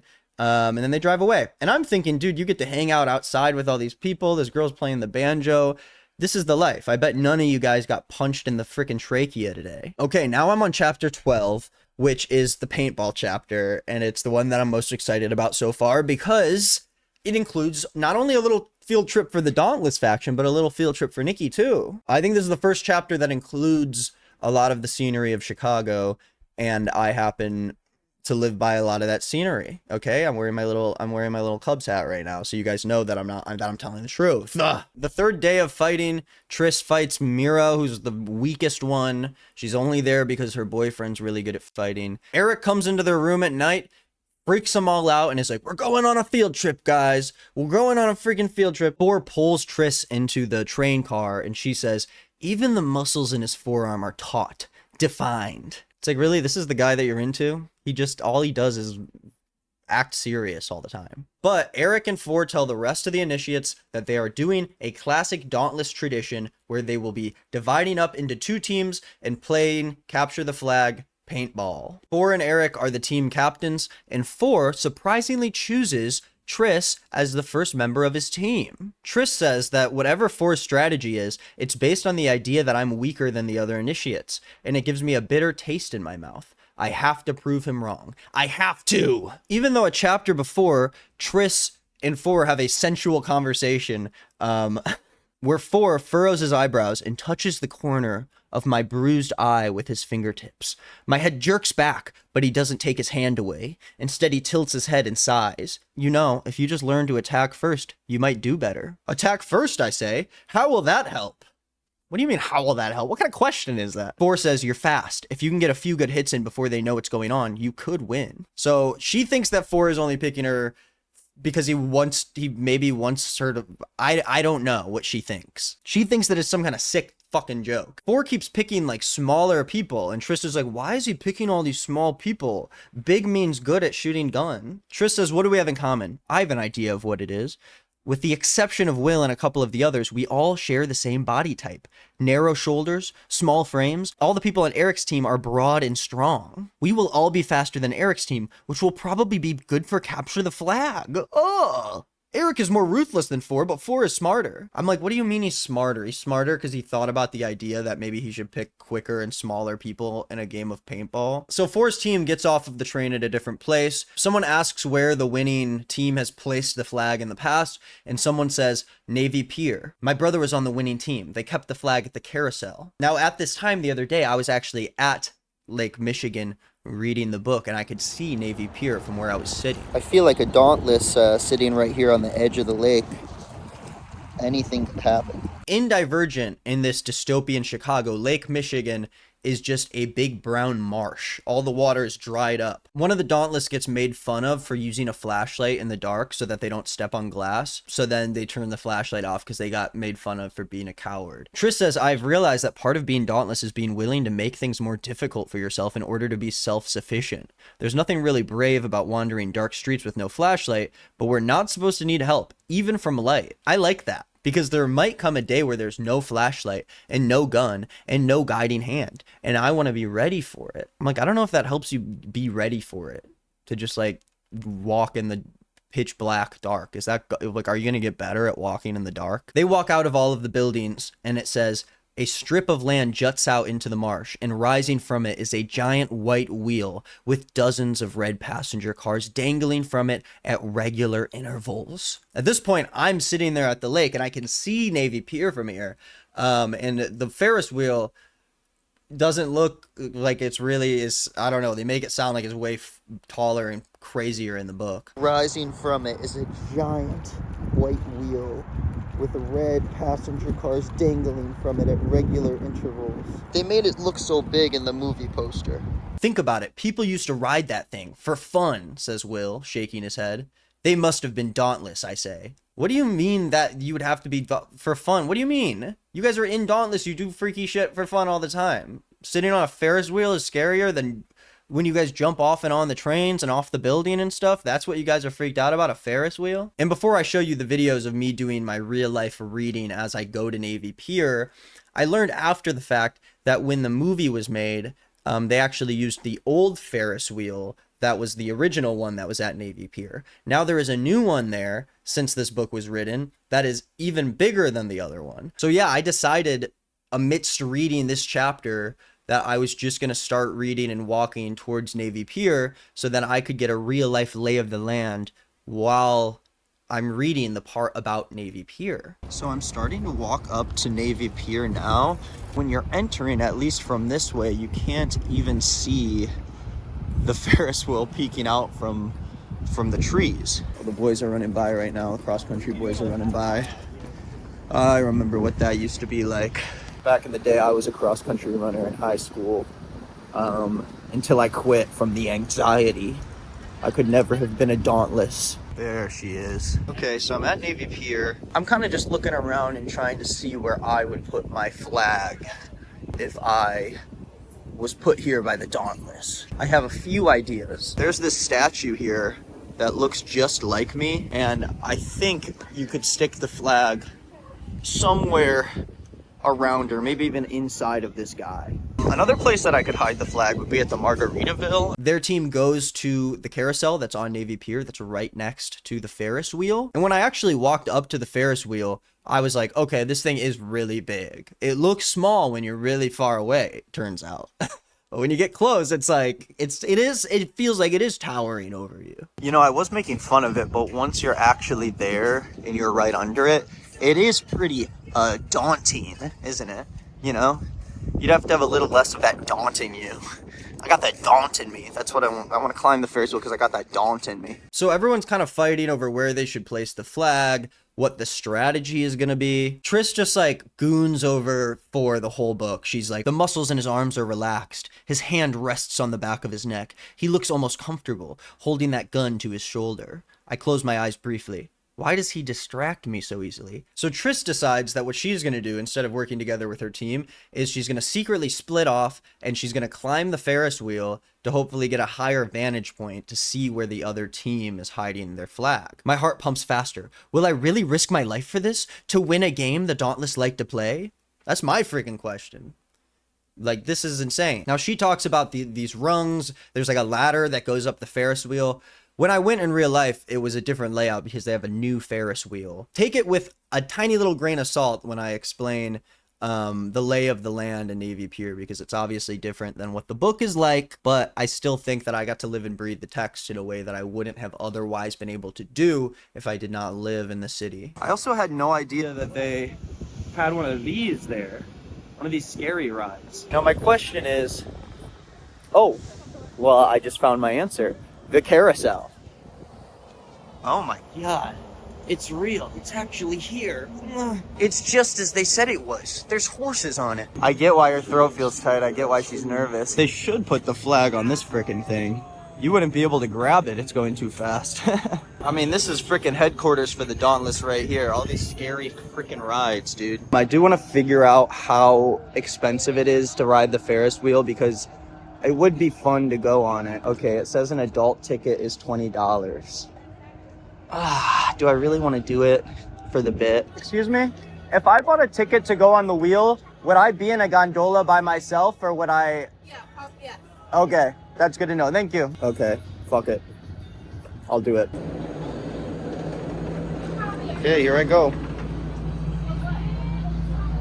Guys, this is so scary. I feel like my heart is going to explode, guys. I cannot believe that I am on this journey with you. I truly feel like I'm living within the text. Four catches up to Triss and decides that he's gonna go up the Ferris wheel with her. Triss says, I don't know why it doesn't startle me. Maybe because his voice is low and smooth and almost soothing. Whatever the reason, I look over my shoulder. Four stands behind me with a gun slung across his back, just like mine. We have this whole scene, this like another tense scene that is just Triss and Four climbing the Ferris wheel. Four is weirdly like struggling with it. It seems like he's like breathing harder. She says that her hands ache and her legs are shaking from climbing, but she's not sure why. Then I realize what it is. It's him. Something about him makes me feel like I'm about to fall or turn to liquid or burst into flames. Okay. Four is like struggling while he climbs this thing, and she says, I can hear Four breathing behind me loud and fast. Are you all right, Four? Four says, are you human, Triss? Being up this high, ... Gulp. It doesn't scare you at all? It's like, dude, aren't you the guy? You're the guy that isn't scared of anything. A gust of air almost pushes her over and makes her fall off and die. And she says, Four's cold hand clamps around one of my hips, one of his fingers finding a strip of bare skin just under the hem of my t-shirt. Like, dude, come on, man. I don't know. I mean, I get that like a part of young adult fiction is the romance will they won't they element, but like knowing that an adult woman is just like, oh, and then Four is super sexy and like quiet and reserved, he's mysterious, it's like, just there's so many more interesting things to explore with the concept that she's trying to do, and so much of it is just her gooning. Triss finally figures out. She says, you're afraid of heights. I say, how did you survive in the Dauntless compound? Four says, I ignore my fear. When I make decisions, I pretend it doesn't exist. So he's like, I ignore my fear, but also I'm surprised when you're okay with climbing high up, and I wonder if you're even human. Now they get to a halfway point, a platform that is at the middle of the Ferris wheel, and she says, we're not high enough. Above me is a tangle of white bars, the wheel scaffolding. At this point in the story, I am not... Oh, they're like telling me facts about... Okay. I don't really care about that, guys. Right now I'm at the point in the story where she's just climbing up from that middle platform. So I don't actually know what happens in the Ferris wheel scene, so I'm going to try to read it as I go around the Ferris wheel. But she says that once she gets to the middle platform, that she isn't high up enough. She says that she's being blocked by this building in front of her. That's where she and Four are sitting. And I have to say that's complete bullshit. You can see over this building. It's very easy to see over the building. When I went in real life, it was a different layout because they have a new Ferris wheel. I remember Triss talking about how the streets look like tunnels going throughout the city and how she can see the skyline. Sorry, there's a piece of bird shit on the window. I'm starting to go back down. I hit the highest point. I gotta take a selfie for my family. A selfie for my family to tell them that I am riding the Ferris wheel for the first time without them. And without anybody, it's just me in this car. Okay, I think this is where I get off. Oh, wait, it's still going. Guys, I think they might be letting me go for another loop. We are on the second loop now. There's the John Hancock Tower. No spoiler, but I have heard that the tower does play a role in the book. If anything, she should have just gone on this little ride, the scary one that goes up and down. She would have been able to see over everything. But there is where Triss and Four had their little romantic scene. Okay, sorry, a little more bird shit on the window. I'm kind of getting scared though. I hope that they let me off the Ferris wheel after this. I only paid for one ride around, and I don't feel comfortable taking handouts from strangers. It's just not who I am. So let's see. Let's see if they let me off here. Come on. Let me out. I'm trying to go home. Okay, please. Come on, let me out here. No. No. Okay, you can let me out right here. Oh no, I'm going back around for another one, guys. 3 times around the Ferris wheel for $20. I am starting to make my money back. Less than $7 a spin, guys. There's Trump Tower, guys. Boo. Boo. Dump Trump and Elon Musk, guys. Who would have thought that this book would make me closer with the place I live and the people I love? Not me. Not me. I'm gonna take another photo for my family. Let me out. Let me out. Let me out. All I'm wondering is, like, how is Four such a badass, sexy character and he's afraid of heights like a loser? You know, that's funny. Makes you think, right? Does it not make you think? Makes me think. Makes me think that he's a fucking loser. Time to see if they let me out. 3rd time around. Oh, here we go. Looking for 3 copies in the digital download for 32 if you like them. Sweet. I think I'm okay though. No, whatever, you can take those, bro. Thank you. Have a good one. They want me to spend $32 for a photo of me that's not even on the Ferris wheel. I don't know about that. And so she decides to, like, just start climbing this thing to hopefully figure out where the flag is. Even though it's probably taking them, like, way too long. You're 2 players short now, and the rest of your team's trying to figure out what to do, and 2 of the fastest people on the team are just climbing the Ferris wheel. Horrible teammates. Horrible. Triss says, this is crazy and I know it. A fraction of an inch of a mistake. Half a second of hesitation and my life is over. Then I see a tiny pulsing light on the ground. So there's a bunch of sexual tension. They're, like, looking for the flag and he's, like, breathing in her ear and shit, and she, like, loves that, I guess. As Four decides to start climbing down the Ferris wheel, she says his leg is so long that he finds a place for his foot easily. Triss is trying to climb down and one of the bars breaks beneath her, and she says she is dangling from the scaffolding with her toes swinging in midair. I'm like, what do you mean your toes? You mean your feet? Your toes are swinging and your little toes are swinging? So she's, like, screaming for Four's help, and he's like, I have an idea, I have an idea. And he starts climbing down the Ferris wheel while she's hanging. You know, minutes pass by probably, and then all of a sudden she says, I open my eyes. I'm moving toward the ground. I laugh, giddy with hysteria as the ground comes closer and closer. Okay, so somehow he turns on the whole Ferris wheel and has it spin so that she gets closer to the ground. I don't know if it's like she was at the top of the Ferris wheel, like she got to the top and now it's gonna spin her to the bottom. I don't know. She said, you could have told me that the Ferris wheel still worked. And Four says, I would have if I had known. Couldn't just let you hang there, so I took a risk. What do you mean it took a risk? Years and years into the dystopian future, you're telling me that you were like, oh, she's hanging from the Ferris wheel. I think my best option is to climb all the way down the Ferris wheel, somehow find wherever you turn on the Ferris wheel, and then it's gonna spin and you're just gonna be fine. I don't know. Also, just remember that, like, all of the people who are running around and playing and doing all these, like, physically exhaustive challenges are also fist fighting their other initiates day after day. And so, you know, Triss in the last chapter really was beaten to a pulp by Peter, and now she's, like, climbing scaffolding and, like, jumping on and off of trains.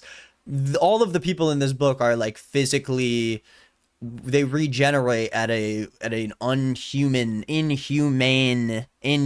level. A hand touches my shoulder. Well done, Four says quietly. Sorry, well done, Four says quietly. Triss meets 2 of the Dauntless-born initiates, Uriah and Marlene. Marlene says to Triss about figuring out where the flag is, she says, pretty smart of you. Like, erudite smart. This part is weird too. It says Uriah takes one of the paintballs from his gun and squeezes it between his thumb and index finger. The train lurches to the left and Uriah falls against me, his fingers pinching the paintball until a stream of pink, foul-smelling paint sprays on my face. Ew, he squeezes the ball at me again, but the opening is at the wrong angle and the paint sprays into his mouth instead. It's like, that's not how paintballs work. You can't just squish it with your finger and it's gonna, like, spray around at people and it's gonna get in your mouth. What are you even talking about? Anyways, everyone's laughing and having a good time, and Triss is like, if my entire life is like this, then I'll be content. I realize all I have to do is get through initiation and this life will be mine. I'm like, what do you truly like about this life? All you did was almost die every single day, and then every once in a while someone makes a joke and you all laugh. That's just the Amity faction, but you risk dying. Just join Amity. They're cool. They play the banjo. Chapter 13, we get another tense chapter of the book where they decide to throw knives, and everyone is sort of like landing shots on the target, but Al can't seem to hit anything. And Eric gets pissed. He's like, how slow are you, Candor? Do you need glasses? Eric is like, okay, go and get your knives then. And then everyone stops throwing, and he's like, you guys don't need to stop throwing. Keep throwing your knives. Al, go get your knife. And so it's just another one of those things where Eric is being a supervillain. But Al finally puts his foot down, and he's like, no, I'm not doing it. Then Eric says to Al, stand in front of the target. Al's big hands shake. He's got these massive hands, and he's like, and they always try to make people seem like so epic and like make the tension really seem sadistic and fucked up. Eric's voice seems deeper than usual. Last night's loss must have bothered him more than he let on. So he's in a bad mood. He's like, Al, now you have to stand in front of the target while 4 throws knives at you. And 4 is like, is this really necessary? Do I really have to do this? And Eric is like, I have the authority here, remember? Here and everywhere else. Oh, well, it says that he says it so quietly that she can barely hear him. 4 is about to start throwing knives at Al's, like above Al's head, because he's so good at throwing knives that Eric is like, it's gonna... I just don't understand why Al was able to say no to Eric before, and then now that Eric is like, stand in front of the target, now Al's like, okay, I guess I have to do this. So then Triss is like, please don't do it, guys, you have to stop. She says any idiot can stand in front of a target. It doesn't prove anything except that you're bullying us, which, as I recall, is a sign of cowardice. Eric says, then it should be easy for you if you're willing to take his place. Which doesn't make any sense. Why is it like, oh, you think that? Then now you get in front of the target. It's like, no one should get in front of the target is what she's saying. But instead, she says, I can't back down now. I didn't leave myself the option. So then she just goes and stands in front of the target for Al. I don't understand why sometimes they put their foot down and then Eric's like, all right, well, you put your foot down, but what if I tell you to do this then? And then they're like, well, I guess I gotta do it because you said so. Triss says, my throat is dry. I try to swallow. Then I look at 4. He's never sloppy. He won't hit me. I'll be fine. I will not flinch. If I flinch, I prove to Eric that this is not as easy as I said it was. I prove that I'm a coward. You weren't trying to say that it's easy to stand in front of the target. You're just saying that it's useless. Like, I don't understand why she just keeps getting brainwashed that she has to do these like awful things because that's like the way it is. And then she gets upset because 4 tries to stop her from standing in front of the target. He throws one of the knives at her, barely misses her on purpose. He keeps asking if she's done and she gets upset. He says, come on, Stiff, let someone else sit there and take it. And Triss says, why is he trying to goad me into giving up? Does he want me to fail? It's like, no, I think he just doesn't want to throw knives at your head anymore, dude. Because he obviously has a little crushy whooshy on you. But for this third knife that he throws at her, when it hits the board, her ear stings and blood tickles her skin. He nicked her ear. And judging by the look he gives me, he did it on purpose. And then Eric finally is like, guys, that's enough for today. That's enough. As if he like didn't want something to happen. I don't know. Eric tells Triss, I should keep an eye on you. And she says, I feel like the word divergent is branded on my forehead. And if he looks at me long enough, he'll be able to read it. Ooh. Even though we don't know why it like matters still, but we just know it's really serious. Triss and 4 get into a little altercation where 4 is like, you should be thanking me for helping you. And she's like, thank you? You almost stabbed my ear. And he's like, you know, I'm getting a little tired of waiting for you to catch on. But then doesn't explain like what he's waiting for her to catch on to. And she says, catch on to what? That you wanted to prove to Eric how tough you are? That you're sadistic just like he is? I'm like, what are you even talking about? He got forced to throw knives at you and didn't want to throw the knives at you? Anyways, she just keeps gooning. She's like, when he glares, his eyes look thoughtful. What? What are you even talking about? When he glares, his eyes look thoughtful? 4 says, if I wanted to hurt you, don't you think I would have already? And then Triss goes, hyphen. You guys remember that? And I oop. And I oop. Chapter 14, the day before visiting day. She keeps wondering if she's going to see her parents or not. I'm like, they keep telling you that parents will not show up. There's this whole scene where she's like trying to pull her pants on and she realizes that she now has like muscles. But the way she explains having muscles is so bizarre. She says, I try to pull a pant leg over my thigh and it just sticks above my knee. A bulge of muscle is stopping the fabric. I'm like, there's just one bulge of muscle that's stopping you from getting your pants over. I let the pant leg fall and look over my shoulder at the back of my thigh. Another muscle stands out there. Like, is that how muscles work? You just got things bulging? Dauntless initiation has stolen whatever softness my body had. Is that good or bad? I'm like, it's been a week, dude. It has been 1 week. And they're not even working out or anything. They're just beating the shit out of each other and jumping on trains. There's a scene where Peter and Molly and Drew, the bullies, are bullying Triss when she gets out of the shower. She tries to leave, and then Peter pulls at her towel, and everyone sees her naked. She's really upset, and so she goes into the next fight really pissed off. And everyone's like, yo, what's going on? You seem so mad. Like, what are you so mad about? And she's like, blah, blah, blah, blah. Basically, she gets rage baited. She ends up having to fight Molly, and it's sort of a scene where she's like amps herself up to fight Molly. And then we go page after page of them beating the shit out of each other. And then finally, Triss, of course, gets the upper hand and just starts going crazy on Molly and beats the absolute crap out of her. As she gasps, I sweep kick her legs out from under her. I pull my foot back and kick as hard as I can at her ribs. She curls into a ball. She keeps kicking her. There's blood coming out of her nose and her face. She kicks her in the chest. And then Four clamps his hands around her arms and pulls her away with an irresistible force and is like, you won, okay? Stop fighting. And then he makes her take a walk. I'm like, isn't this what you guys have been telling them to do this whole time? To keep beating the shit out of someone until they can't fight back? Chapter 15, we go to visiting day. Okay, so it's finally time to see if any parents show up to say hi to their children. Eric says to all of them, if by some miracle your families do come to visit you, it is best to not seem too attached. That will make it easier for you and easier for them. We also take the phrase faction before blood very seriously here. Attachment to your family suggests that you aren't entirely pleased with your faction, which would be shameful. The whole book is telling you that the parents aren't going to show up. Triss keeps being like, no one's going to show up. So of course, when she goes out there to look for her parents and sees everyone reuniting with their families, she says, my mother stands alone near the railing with her hands clasped in front of her.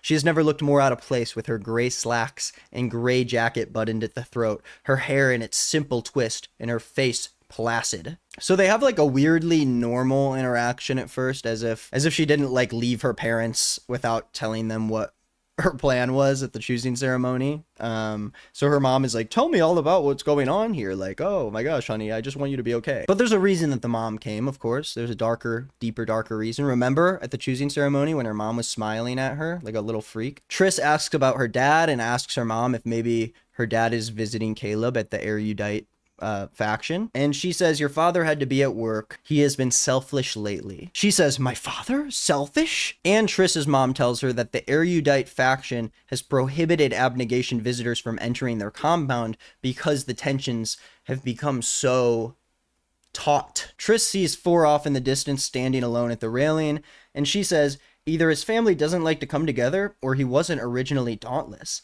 Which faction could he have come from? Another one of the very obvious foreshadowing moments that they have in the book where it's like, okay, well, I'm going to go out on a limb and say that he came from abnegation, or maybe he's even factionless or some bullshit. It's going to be something that's not what you expect. I'm a good reader. I'm an adult reader. Maybe the kids wouldn't pick up on this stuff, but me, I'm a grown man. Triss's mom meets Four and they both shake hands and it looks unnatural for both of them, and she says, no, Four was not originally dauntless if he doesn't shake hands easily. It's like, okay, just keep ham-fisting in the fact that Four he has some secrets about his origin. And Triss's mom says, you look familiar for some reason, Four. And he says, I can't imagine why. It's like, okay, yeah, there's totally not something going on, guys. And he's so serious and weird that Triss's mom says, is he always like that? And then Triss says, worse. I'm like, how do you like this guy? What do you like about him? Triss's mom meets some of the other families of the other Dauntless initiates, where one of the Candor says, Do you not know who she is? She's a council member's wife. She runs the volunteer agency that supposedly helps the factionless. You think I don't know that you're just hoarding goods to distribute to your own faction while we don't get fresh food for a month, huh? Food for the factionless, my eye. Who says that, my eye? What the hell? Triss's mom takes her like around the corner into a secret area. And Triss is like, Mom, how do you know where you're going? I immediately am like, okay, so she used to be Dauntless. This happens so much in the book. Triss's mom says to her secretly, how have the fights been? How are you really doing? How are you ranked? And Triss is like, how do you know that I get ranked, Mom? Triss's mom ends up asking her about her aptitude test results, and Triss admits to her mother that they were inconclusive. Triss's mom says many children who are raised abnegation receive that kind of result. We don't know why, but you have to be very careful during the next stage of initiation. Don't draw attention to yourself. Triss says, is this because I'm a... And then Triss's mom clasps her hand over Triss's mouth, and she says, don't say that word ever. And Triss says, well, Tori was right. Divergent is a dangerous thing to be. I just don't know why, or even what it really means. Triss asks why to her mom, and she says, I can't say. I'm like, dude, this girl's 16. Give her something to give some confidence that she's doing the right thing and that it is actually dangerous. Like, you really are going to just tell a kid not to look into something and not to say anything about this thing and expect her to keep her mouth shut? The one thing that Triss's mom says that we have to remember is, I can't go visit your brother, but you can when initiation is over. So I want you to go find him and tell him to research the simulation serum. Like, she's giving her, like, missions now without telling her anything. And then Triss gets upset. She's like, Mom, you're not explaining anything to me. And her mom says, I can't. I'm sorry. I should leave. Like, this poor girl, dude. Of course, the end of the chapter happens with Triss saying she has been to the compound before. She remembered this hallway. She knows about the initiation process. My mother was dauntless. Like, yeah, could have told you that was going to happen, dude. There's a whole scene where she goes to talk to Al, who is hiding from his parents because he doesn't want them to know that he's really struggling. So they came to visit him on visitation day, and I guess they're just gonna they're like, your son's not actually around right now. I would think that he's dead if I was his parents, but whatever. He's in the room, all scared, because he's like, oh, my parents wanted me to come to Dauntless and leave them, and they wanted me to be brave, and I'm not brave. I'm a loser, pussy-ass loser. There's a whole thing where Al has a crush on Triss, and she doesn't like him at all. She just likes him as a friend. I didn't want to be right about Al's feelings for me, but I was. So at this point, stage 1 is now over, and everyone's waiting to see what their initial rankings are. This is right before they're going to merge the Dauntless transfers with the Dauntless born initiates. Al and I meet eyes like we usually do when Will and Christina start to fight. But this time, the second our eyes meet, we both look away. I hope this awkwardness between us doesn't last long. I want my friend back. I want my friend back. It's like, is he even your friend? All you do is talk about how he's a pussy. All you do is talk about how he's a big fat loser. Like, what do you mean I want my friend back? It's not like he's your best friend, dude. It's Al, dude. It's friggin' Al, trust me. Boar explains to everybody how the ranking system works, and he basically says that I hate this quote because it just feels so bloated and unnecessary. Four says, the fact that you are transfers and the Dauntless born initiates are not, will not be taken into consideration. 4 of you could be factionless and none of them. Or 4 of them could be factionless and none of you. Or any combination thereof. That said, here are your ranks. They spend 2 pages just explaining how the ranks work. Anyways, it's all to say that because Triss gets 6th place in the rankings for the Dauntless Initiate transfers, and she's very surprised that she ended up in 6th, but it's because she beat Molly, who is like a high skill level and she's a low skill level, so it like, I don't know. They just come up with some shit to make sure that she doesn't get cut. The next day, 4 people are going to get cut, but it's not just the bottom 4 of the Dauntless transfers, because you also have to consider the Dauntless born initiates. God, my foot keeps falling asleep. I've been recording for 2.5 hours. Molly's pissed off that she's under Christina even though she beat her, but it's because she lost to Triss. And so then Molly is like, you're gonna pay for making me lower on the list because you beat me in a fight. Like, what? During the night, in the midst of the night, a cry wails out, and it is seen that a butter knife has been stabbed into Edward's eyeball. Edward is ranked number 1, and because of that, it is presumed that Peter has decided to take him out so he can be number 1. So everyone wakes up, and Edward is like freaking out because he's got a knife in his eye, and they're trying to help him. When the nurse finally gets there, Tris steps back and her hands and knees are soaked with blood, and when she looks around, she sees that only 2 faces are missing, Drew and Peter. So Christina's like, should we tell someone? And then Tris is like, you really think the Dauntless will do anything after they hung you over the chasm, after they made us beat each other unconscious? Which I guess could kind of be a good point given what has happened with them and with Eric and stuff. But like, this is different. Like, in the middle of the night, someone snuck up on someone and basically tried to fucking murder them. And you don't think that this should be brought up to somebody? The Dauntless have rules against attacking someone like that, but with people like Eric in charge, I suspect those rules go unenforced. I'm like, okay, so you're just not going to say anything. No one who would want to punish Peter has the authority to, and no one who has the authority to punish him would want to. She says, despite the depravity I see in Dauntless, I could not leave it. It isn't only because the thought of living factionless in complete isolation sounds like a fate worse than death. It is because, in the brief moments that I have loved it here, I saw a faction worth saving. Maybe we can become brave and honorable again. Can you please tell me where you've seen a faction worth saving here? Can you tell me where you've seen any sort of redemption? The only good people that you've really met are like the other initiates who haven't been corrupted in the mind yet. We then learn that Edward and his girlfriend Mira both have decided to quit. They're done. We also learn that 2 of the Dauntless born initiates got cut. So basically Edward and Mira saved the rest of the Dauntless born initiates from possibly getting cut.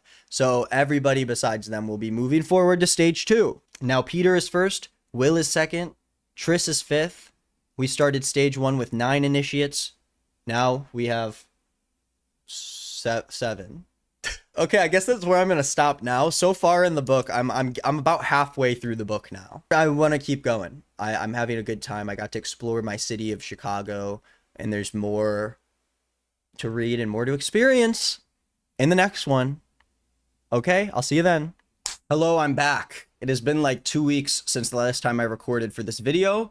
I ended up going on tour with my friends, and I finished the book on tour. And boy, do I have a lot to say. Chapter 17, another classic Chicago chapter where we get to see some of the big landmarks of this beautiful city. I will not be going to the landmark in real life because they go on top of the Hancock building, and you can't do that because the world has not crumbled into a dystopian fucked up wasteland. Anyways, all the Dauntless walk to the Hancock building. They go up a really fast elevator. Apparently there are like emergency generators that are still powering just random things that require electricity around the city, whether it's the Ferris wheel or an elevator that goes to the top of the Hancock building. You would think that they'd maybe use the emergency generators for stuff that is like necessary to this world, but it's mostly just to do fun stuff. And I can't blame them for that. Tris finally goes down the zip line off of one of the tallest buildings in the city, and she says, my heart beats so hard it hurts, but I also feel everything. And then she says,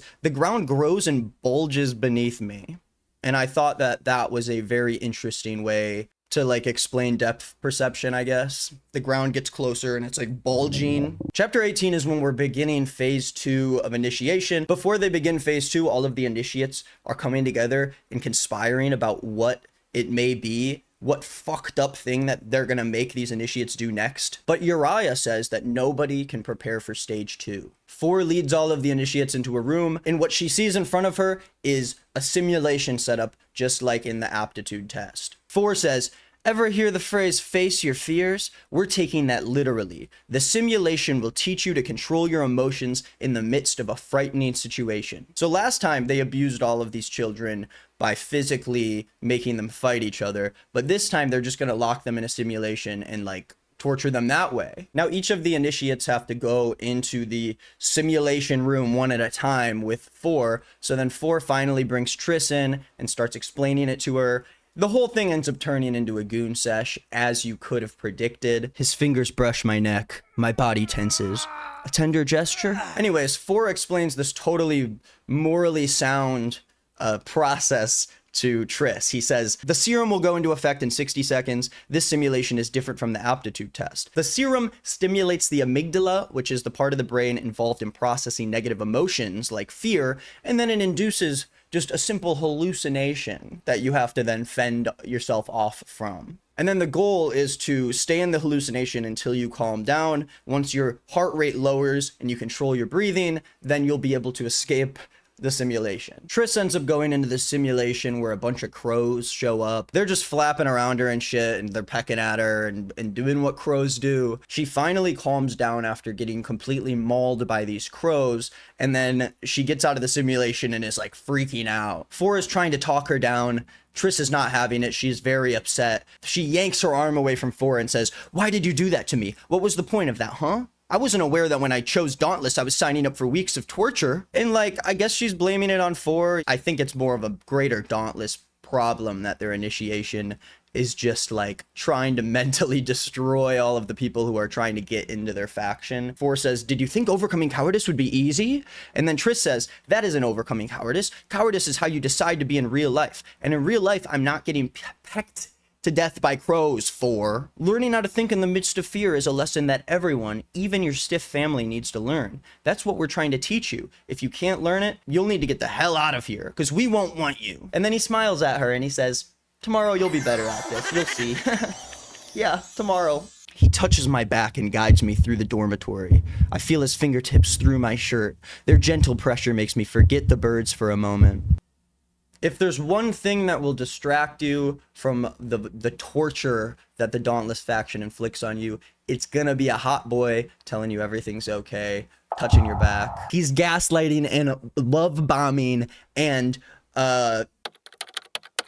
trivializing your trauma. Triss admits to 4 that she didn't realize Dauntless initiation would be this difficult, which I'm surprised she hasn't said that before to him, because it's been hard, you know? They don't even try to teach you anything before they make you risk your life to do shit. They'll just throw you into it. But 4 responds to this and says, "It wasn't always like this, I'm told. 6 years ago, Max and the other leaders changed the training methods to make them more competitive and more brutal, and said it was supposed to test people's strength." In chapter 19, when Triss goes back to the dormitories, she walks in on all of the initiates huddled around and reading this piece of paper. The piece of paper is another report from the erudite talking about how Triss and her brother Caleb both left abnegation and how that reflects on the soundness of abnegation's values and teachings. Of course, because all the abnegation lead the government, erudite is now trying to call into question if that was the best idea. Obviously, it's not the best idea. You shouldn't decide that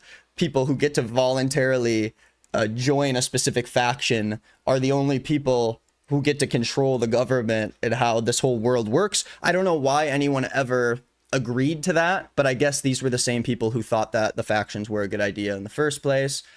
And it's a bad idea. It's a horrible idea. This leads into a little debate bro section of the book where Triss starts arguing with Will about the erudite. Triss says, "Your stupid X-faction isn't just insulting abnegation anymore. They're calling for an overthrow of the entire government."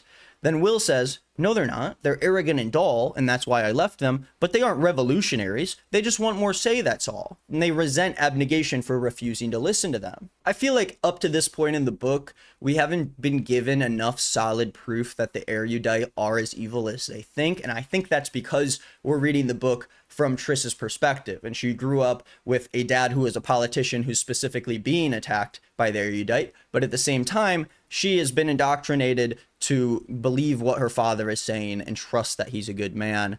And so I'm kind of like, I think Triss is a little biased here and a little butthurt because there are people in erudite that don't trust the politicians. All of the initiates start talking to each other about the simulations, and Will, being an erudite, says, "It's really fascinating how it all works. It's basically a struggle between your thalamus, which is producing the fear, and your frontal lobe, which makes decisions. But the simulation is all in your head, so even though you feel like someone is doing it to you, it's just you doing it to yourself."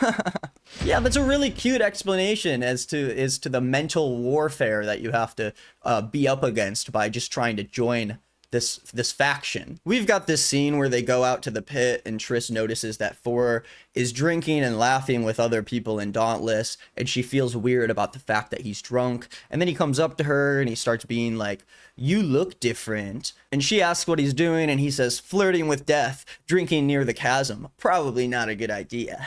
Triss says that Thor's breath smells thick and sharp, like the factionless man's breath, which was some homeless guy that she interacted with earlier in the book. I don't know if I mentioned that. Anyways, very high school thing. Thor is flirting with Triss, and then Al shows up and he's like, "I thought I'd rescue you from that situation." And he like grabs Triss and puts her over his shoulder.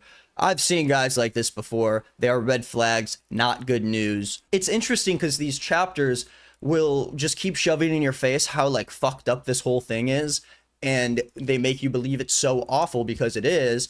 But then every chapter ends with some shit like this where Triss says, "I've never been carried around by a large boy, or laughed until my stomach hurt at the dinner table, or listened to the clamor of 100 people all talking at once.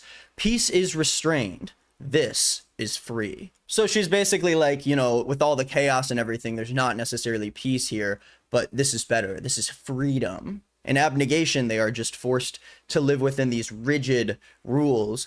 And if you're just willing to go through a little bit of, you know, potentially most likely dying and being mentally tortured every day, then you get to have a little bit of that freedom, because sometimes we get to like have fun and have a meal. And if you didn't think that the simulations were fucking these initiates up too much, in chapter 20, Triss starts talking about how everything is like affecting her brain ever since the simulation started. "The last simulation bled into my life, waking and sleeping. Nightmares, not just featuring the crows, but the feelings I had in the simulation. Terror and helplessness, which I suspect is what I am really afraid of. Sudden fits of terror in the shower, at breakfast, on the way here, nails bitten down so far my nail beds ache, and I am not the only one who feels this way. I can tell." The next simulation that Triss has to go through after dealing with the crows is a drowning simulation, where she's like in this tank and all of the Dauntless are like around her watching her, and the water level is rising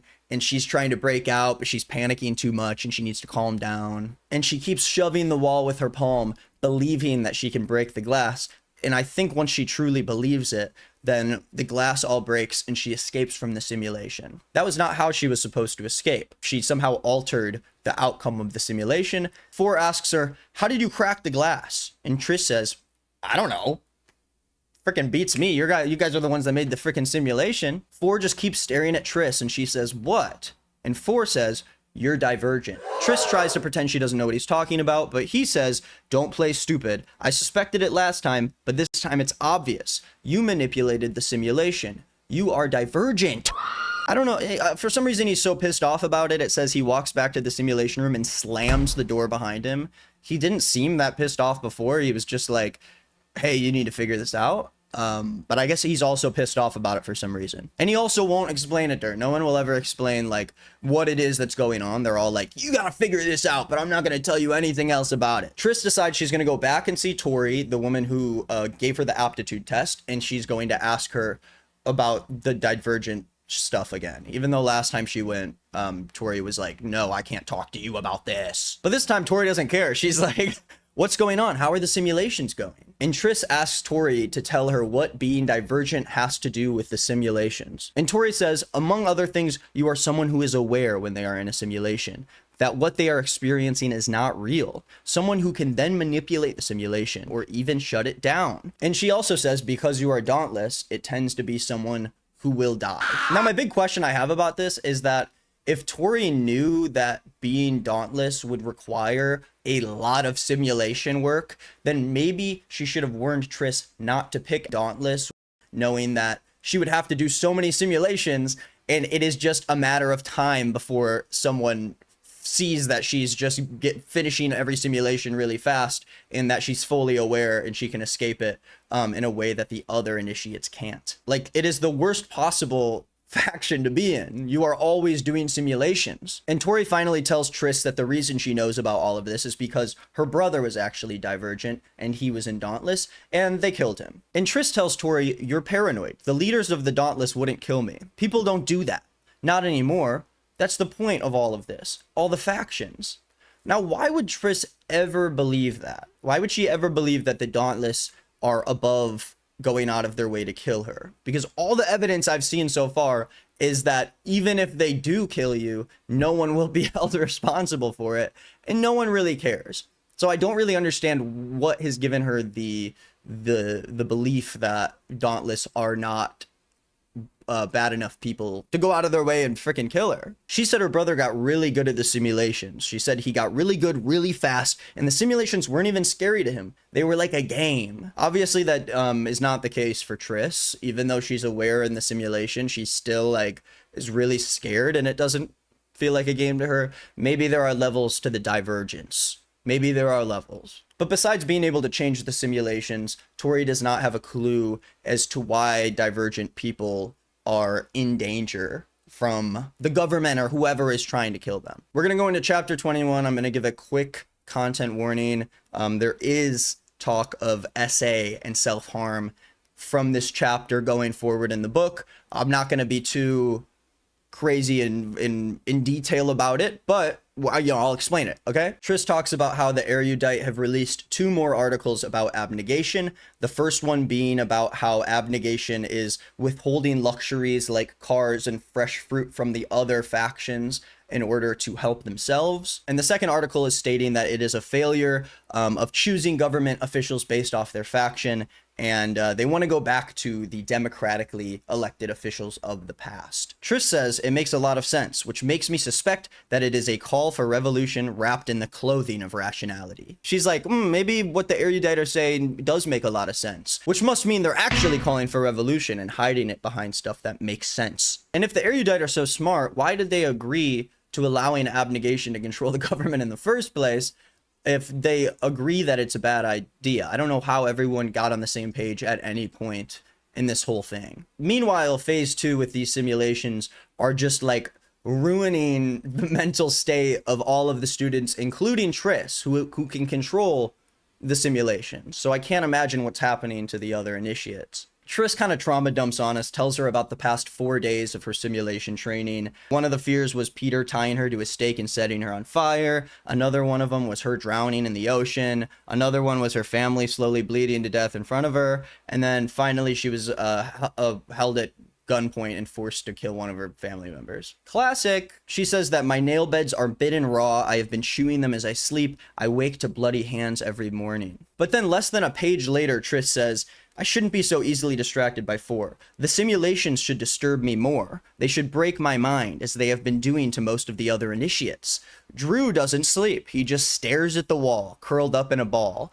Al screams every night from his nightmares and cries into his pillow. My nightmares and chewed fingernails pale by comparison. I'm like, you don't seem like you're doing too well either, to be honest. But I guess when you do look at the other initiates, they are literally like mentally stripping them down. They'll probably be fucked up forever after this. She says, Al's screams wake me every time, and I stare at the springs above me and wonder what on earth is wrong with me that I still feel strong when everyone else is breaking down. Is it being divergent that makes me steady, or is it something else?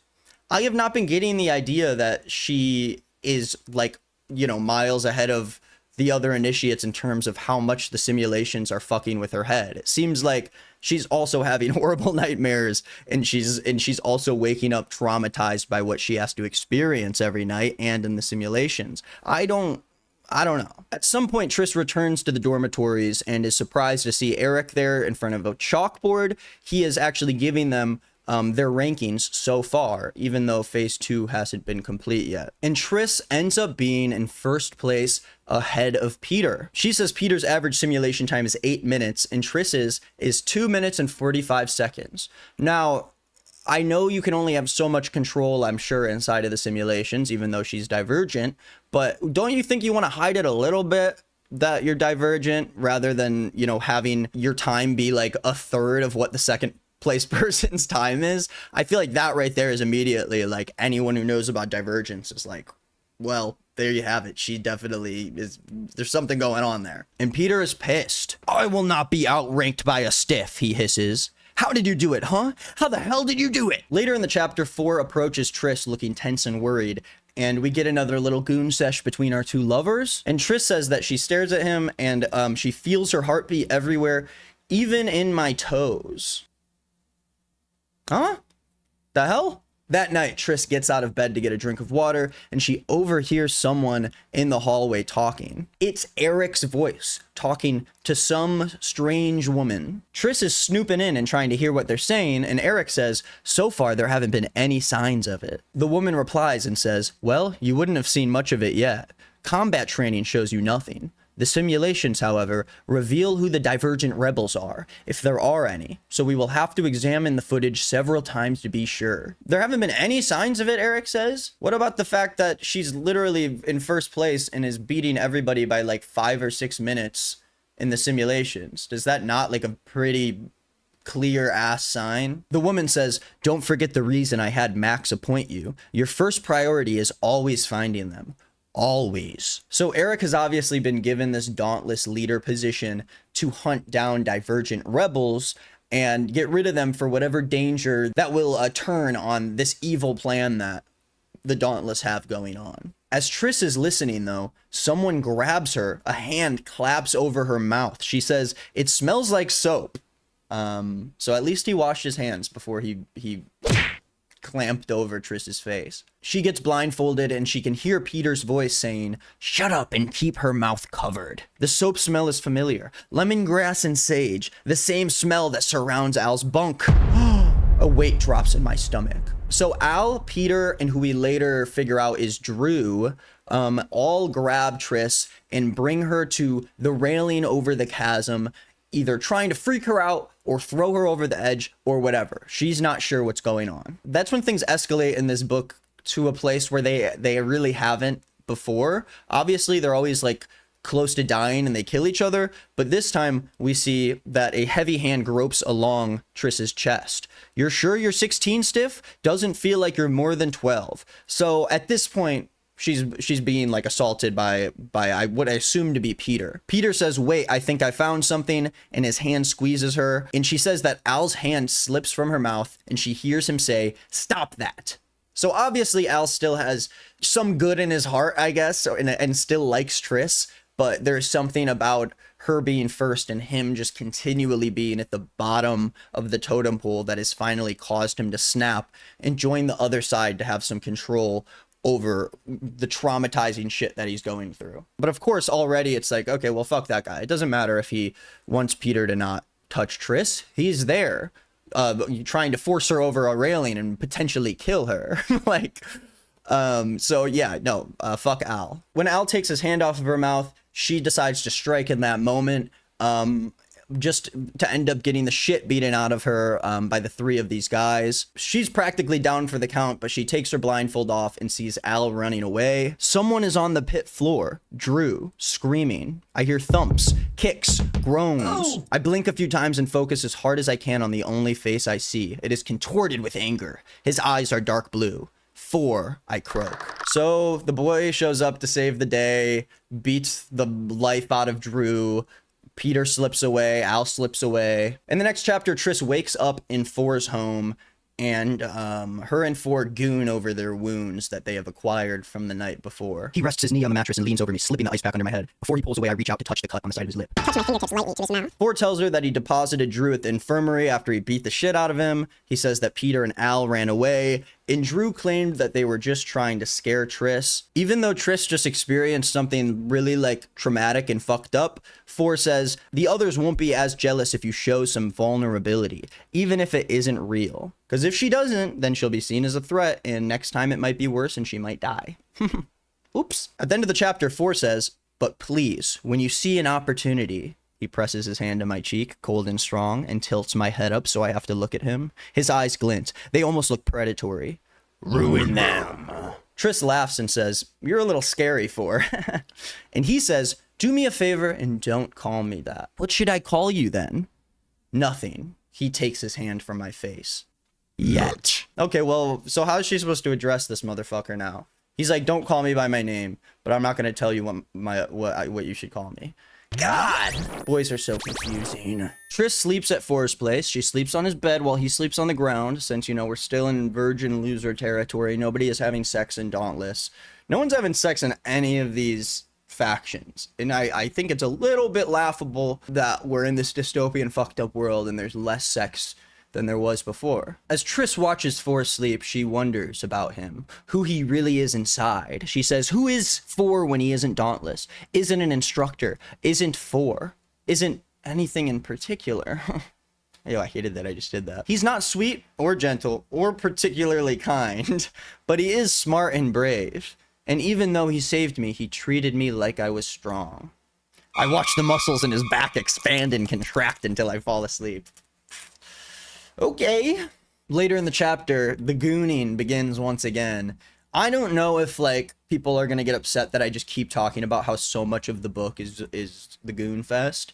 Because, of course, it's a young adult novel. You need to have a few different things in order to make the young adult dystopian novel exist. You need to have the dystopian world with different teams and factions, and then you need to have a sexy boy that will keep things interesting on the romantic side of it. Because, you know, girls don't just want to read about all this torture porn shit. You know, they want to read about sexy boys also, mysterious boys that aren't necessarily kind or sweet or gentle, but they're brave and smart. Four comes out of the door after taking a shower. It says that the door opens and he walks in, a towel in hand and his hair glistening with shower water. I feel a thrill in my stomach when I see the line of skin that shows above his belt as he lifts his hand to dry his hair and force my eyes up to his face. Jesus Christ, she's 16, so I'm not going to say anything crazy. She needs to go to school is what she needs. She needs to finish her homework and stop gooning over this 18-year-old boy. Every muscle in my body tightens as his hand drops to my side. He slides his hand back slowly, his fingertips grazing my side. It just keeps going. It keeps going. I wrote in my notes a bullet point that instead of calling it Divergent, they should call it Goon Virgin. Triss shows up to the dining hall and Al is nowhere to be found, and she starts telling her friends what happened the night before. Anyways, at this point of the chapter, we are now introduced to what is going to be another stage of initiation. Four leads us through another door. Beyond it is a huge dank space with graffitied walls and exposed pipes. The room is lit by a series of old-fashioned fluorescent tubes with plastic covers. Four says that this is a different kind of simulation called the fear landscape. Four says through your simulations, we have stored data about your worst fears. The fear landscape accesses that data and presents you with a series of virtual obstacles. Some of the obstacles will be fears you previously faced in your simulations. Some may be new fears. The difference is that you are aware in the fear landscape that it is a simulation. So you will have all your wits about you as you go through it. This is the first time I kind of realized that the last simulation, the other students like aren't aware that it's a simulation. They kind of think it's real life until they calm down and get out of it, I guess. Is that what it's insinuating?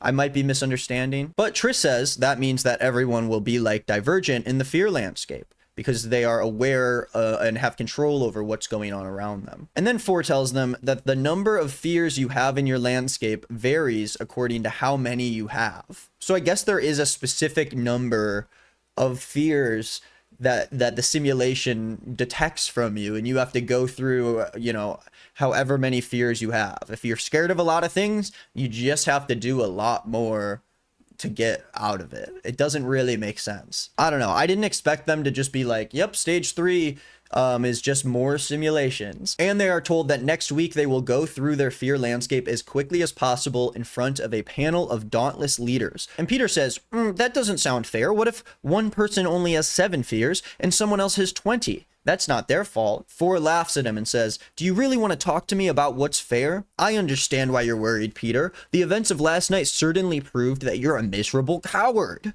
So now we all know that you are afraid of a short, skinny girl from abnegation.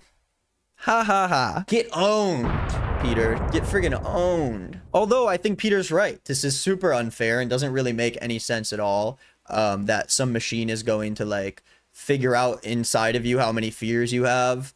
I don't know what the gauge for that is. And then you get an arbitrary number. And if you're afraid of a lot of things, you're kind of just screwed. You're kind of done for. The other thing that Four explains to them is that you can get past each obstacle in one of 2 ways. You either find a way to calm down long enough that the simulation registers a normal, steady heartbeat, or you find a way to face your fear, which can force the simulation to move on. Anyways, we get back to the dorms, and finally, Triss has a face-to-face conversation with Al since he, you know, tried to kill her or whatever. Will, Christina, and Triss walk up to Al, and it says that Al's eyes have shadows beneath them, and his face is swollen from crying. Al says, I won't hurt you. I never wanted to. I just want to say that I'm sorry. I'm so sorry. I don't know what's wrong with me. Please forgive me. This guy is like, his brain is sludge at this point. He has lost it all. Triss looks at Al and she says, stay away from me. Never come near me again. If you do, I swear to God I will kill you, you coward. The next morning, Triss wakes up and Christina is there next to her bed. And with her cheeks streaked with mascara-tinted tears, Christina says, it's Al. They run to the pit floor. They see two men hauling something over the ledge, something that fell off and into the chasm, and a shape falls with a thud on the pit floor. She hears one of the Dauntless members off to the side say, same thing that happens every year. He pitched himself over the ledge. So yeah, Al killed himself. That's crazy. I mean, I do agree that there was really not much else redeeming they could do with his character after he did what he did to Triss. So, you know, killing him off might have been the best move, honestly. Back at the pit, Eric ends up giving a speech to everybody about Al's death. Eric says, the truth is, Albert is now exploring an unknown, uncertain place. Who among us is brave enough to venture into that darkness without knowing what lies beyond it? Albert was not yet one of our members, but we can be assured that he was one of our bravest. And everyone celebrates and drinks over it, I guess. I guess that's a celebration. Yourself is brave in Dauntless. Triss and Four end up having this big conversation where Triss is trying to explain how fucked up this whole thing is, and Four is trying to calm her down and basically tells her that she needs to be careful with all of this lashing out of her thoughts on how fucked up Dauntless are, because Four says that they're watching her, and Four shakes his head. He says, you think my first instinct is to protect you because you're small or a girl or a stiff, but you're wrong. He leans his face close to mine and wraps his fingers around my chin. My first instinct is to push you until you break, just to see how hard I have to press. His fingers squeezing at the word break. My body tenses at the edge of his voice, so I am coiled as tight as a spring, and I forget to breathe. And then when the chapter ends, Triss tells Four that she feels like Al's death is her fault, and Four says, it isn't your fault. He says, touching his forehead to mine. And she says, but I should have forgiven him. And Four says, maybe there's more we all could have done, but we just need to let the guilt remind us to do better next time. It's like, if Triss is feeling responsible for Al's death, I don't think it's a great look for Four to be like, maybe you could have forgiven him. Maybe we all could have done something better to that guy that tried to kill you in the middle of the night and allowed someone to sexually assault you. But next time, guys, we're just going to do better next time. We just have to try to do our best next. No, maybe not. Maybe that guy was a piece of shit. Chapter 25 is where we actually begin stage 3 of initiation, which is the fear landscape, which to me seems awfully similar to the last stage, you know? The beginning of the chapter, Triss gets a abnegation tattoo from Tori. She says, I know it was a risk, especially after all that happened, but she's like, oh, it's a part of my identity. I don't know. You'd think that getting a tattoo of another faction's like the worst thing you can do. This is the time to do it, I guess, when everyone is suspicious of you. Will gets into yet another debate with Triss about the erudite. Triss asks Will about Janine, the erudite representative who has been writing so many of these reports. And Will says that before Janine was a leader for the erudite, she was trying to develop a longer lasting serum for the simulations. Triss baits Will into a debate by saying, what do you think of what she has to say? And Will shrugs and says, I don't know, maybe it's a good idea to have more than one faction in control of the government, which seems like a pretty milquetoast take to have. Maybe we should have more walks of life and more diversity in the government besides all of these boring gray losers. Also, we're starting to get like some removed gooning from Christina and Will, where we're getting these little hints of flirtation between them. Will and Christina share a lot of idle touches lately. But Will does admit to Triss and says all that stuff she said about your dad makes me kind of hate her. I can't imagine what good can come of saying such terrible things. And to be honest, like when I look at Janine's reports, at least what they've shown so far, it is very tame when compared to how politics are in the current day of our country. As they're leaving the chasm, Triss sees a dark shadow climbing along the wall, some mysterious shadow. And she can tell that it's 4. And so she sneaks along after him and follows him to see where he's going. Once she gets to the room where the fear landscape is, she sees 4 standing there about to enter. And without even looking at her, he says,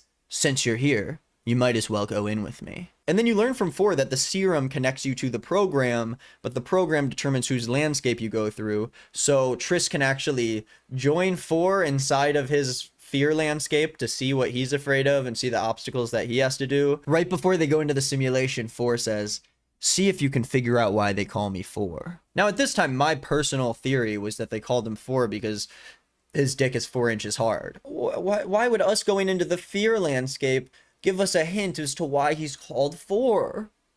What the hell? They get into the fear landscape, and the first fear is that they are on a big building and 4 has to jump off the building. The second fear is confinement. They are put in a very small box next to each other. Even in the fear landscape, they are still gooning, maybe harder than ever before. His body is warm, but I feel only his bones and the muscles that wrap around them.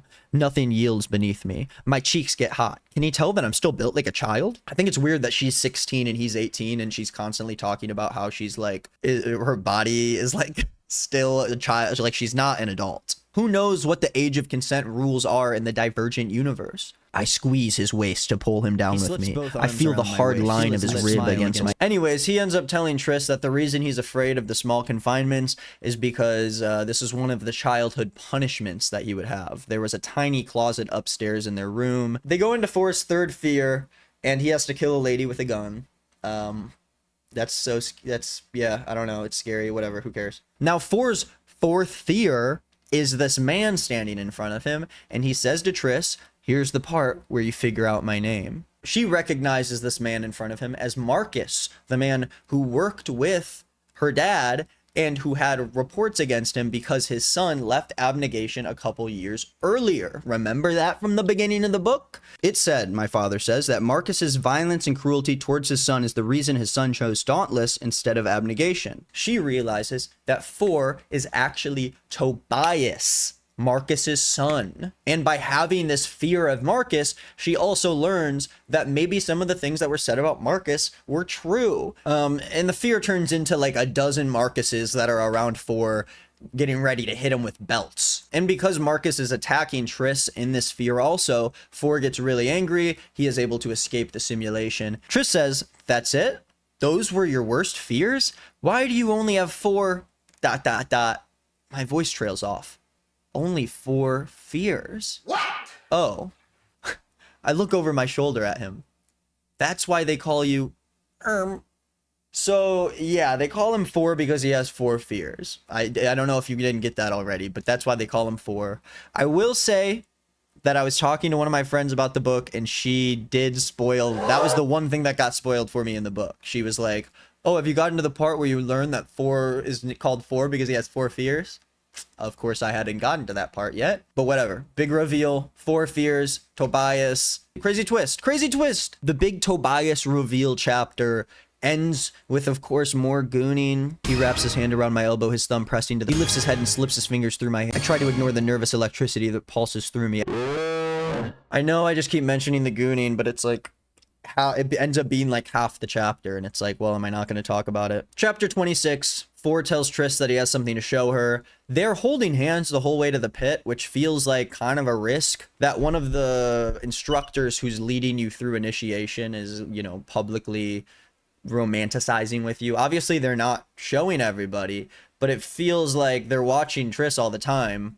So, like, maybe don't do that. I don't know. He says 4 fears then, 4 fears now. They haven't changed, so I keep going in there, but I still haven't made any progress. It seems to me like he's pretty bad at conquering the fears. He has not made any progress since he first joined Dauntless. He keeps going back. But 4 seems like a good amount of fears. That's not too many fears to have. Trust me. Finally, Triss gets 4 to admit what faction he came from. She is really hoping that he is Divergent just like her, but he says to her, "My result was as expected. Abnegation." I think it's actually hilarious that he has 4 fears, and that's why they call him 4. You only got 4 fears? Oh, So unheard of. And then he also says, and don't call me 4, okay? It's nice to hear my name again. Triss says that her cheeks warm and all she can think of to say is, but you're older than I am, Tobias. 4 says that whopping 2-year age gap really is insurmountable, isn't it? And Triss says, I'm not trying to be self-deprecating, I just don't get it. I'm younger, I'm not pretty, and I oop. 4 laughs, and Triss responds by saying, don't pretend, you know I'm not. I'm not ugly, but I'm certainly not pretty. And 4 proceeds to tell her, which I think is so insane. He says, fine, you're not pretty. So? What? He kisses my cheek. I like how you look. You're deadly smart. You're brave. God damn, dude. If a girl ever says, like, I'm not really pretty, maybe the response isn't to be like, fine, you're not pretty. But I still like other things about you. What the hell? Anyways, they finally kiss. I'm not gonna, like, build it up like I'm gooning along with the book, okay? Because I'm not gooning along with the book. I'm an adult man and I'm reading. I'm a scholar. I'm a literary analyst. In chapter 27, it's the first day of the fear landscape, but instead of going into their own fear landscapes, they are going into one of the instructor's fear landscapes and practicing overcoming some fears that they don't personally have. Triss ends up getting the fear of kidnapping, and it kind of triggers her from her past experience, and so she fails her first time going into the fear landscape. She is very embarrassed in front of everyone. And for some reason, Tobias sees her do this and walks up to her and wrenches her to her feet. And he says, what the hell was that, stiff? And she says, I didn't, And he says, get yourself together. This is pathetic. And then she says something within her snaps and she smacks the shit out of him and tells him to shut up. And then she leaves the room. This seems to be a byproduct of the fact that they need to act differently in front of all these people than they do when they're by themselves.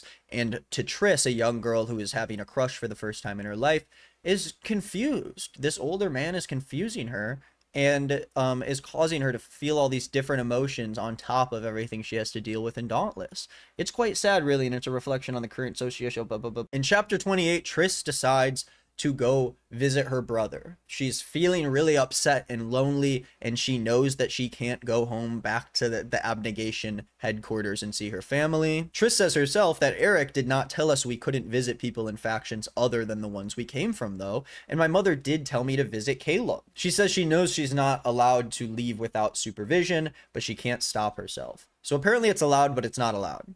It's allowed, but it's kind of not allowed. She sees all the erudite members milling around everywhere, and she says, erudite faction norms dictate that a faction member must wear at least one blue article of clothing at a time because blue causes the body to release calming chemicals, and, quote, a calm mind is a clear mind. That is really dumb and stupid. Come on, guys, back me up. It's stupid, right? Guys? Hello? How could Caleb have chosen to be one of these people? The things they do, the things they want, it's all wrong. Luckily, right after this, she says, but he probably thinks the same of Dauntless. But what she should say is that how could you want to be a part of Dauntless also? It's way worse than the erudite at least are on the surface. Sure, the erudite maybe are a little sketchy here and there, but their whole thing isn't just trying to, like, kill people around them. Are there no reports that come out about Dauntless, about how many people die every year in Dauntless? Triss is looking for a brother when she finally hears someone say, Beatrice? I turn, and Caleb stands behind me, a book in hand. Of course, you guys gotta have a book in your hand. And she says that across from the erudite headquarters is what used to be a park. Now we just call it Millennium, and it is a stretch of bare land and several rusted metal sculptures. One an abstract plated mammoth, another shaped like a lima bean that dwarfs me in size. So thank God that we got confirmation that the bean still exists in Divergent. I don't know what I would have done if they did not mention the bean in this book.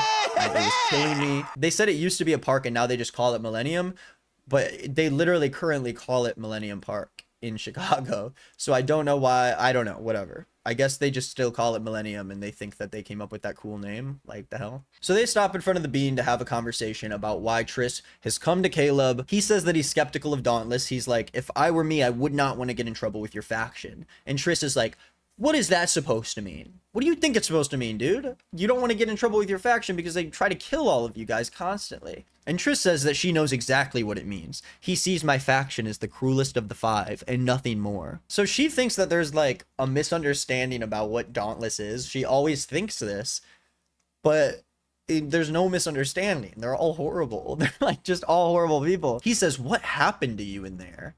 And she lies and she says, nothing happened to me. No.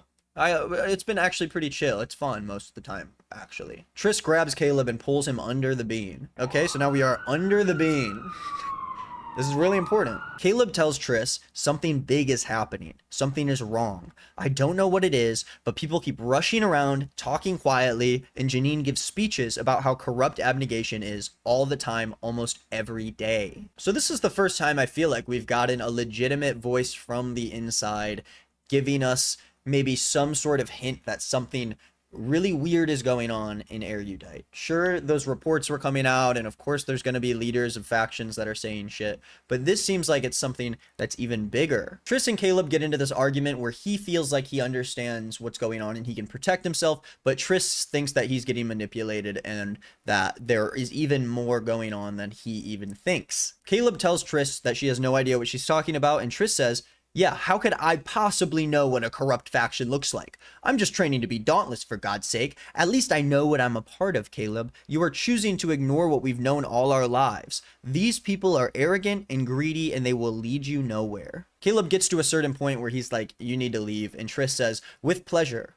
Oh, and not that it will matter to you, but Mom told me to tell you to research the simulation serum. Triss is upset and she says, I should have never left. The Dauntless compound sounds like home now. At least there I know exactly where I stand, which is on unstable ground. She tries to leave. Two erudite men show up and they take her to a mysterious room where she has to talk face to face with Janine. A woman sits behind a metal desk. I stare at her face. The same face dominates the Erudite library. It is plastered across every article Erudite releases. Now when Triss finally hears Janine's voice, she realizes that she's heard it before, and she tells her, it was your voice in the simulation. The aptitude test, I mean. Janine reveals to Triss that the aptitude test is by far her greatest achievement as a scientist. She is the one who developed it. And she also reveals to her, she asks Triss, did you know that you're one of 2 people ever to get an abnegation result and switch to Dauntless? Apparently, her and Tobias are the 2 people historically that this has ever happened to, which would make you think that they are even more of like a red alert, and if that happens, then maybe immediately there's something weird going on. I guess there's not enough evidence. Now, Janine tells Triss that the reason that she brought her here is because a quality of her faction is curiosity. And while perusing your records, I saw that there was another error with another one of your simulations. So basically, Janine, who we've already heard talking to Eric about hunting down divergent rebels, she is on to Triss. She's suspicious, and I think that she's trying to get her to admit that she was able to control the simulations. But Triss has a genius plan. She says, I don't know how they work, but the liquid I was injected with made me sick to my stomach. Maybe my simulation administrator was distracted because he got worried I would throw up and he forgot to record it. I got sick after the aptitude test too. Then Janine decides to ask her, she's like, why are you doing so well in the simulations? Do you have an explanation for that? And Triss decides to really lean into her lie. She says, I'm brave. I'm the best initiate they've got. You want to know why I chose Dauntless? It's because I was bored. I was tired of being a little wussy little do-gooder and I wanted out. She asks Triss, she says, so you don't miss your parents? And Triss says, do I miss getting scolded for looking in the mirror? Do I miss being told to shut up at the dinner table?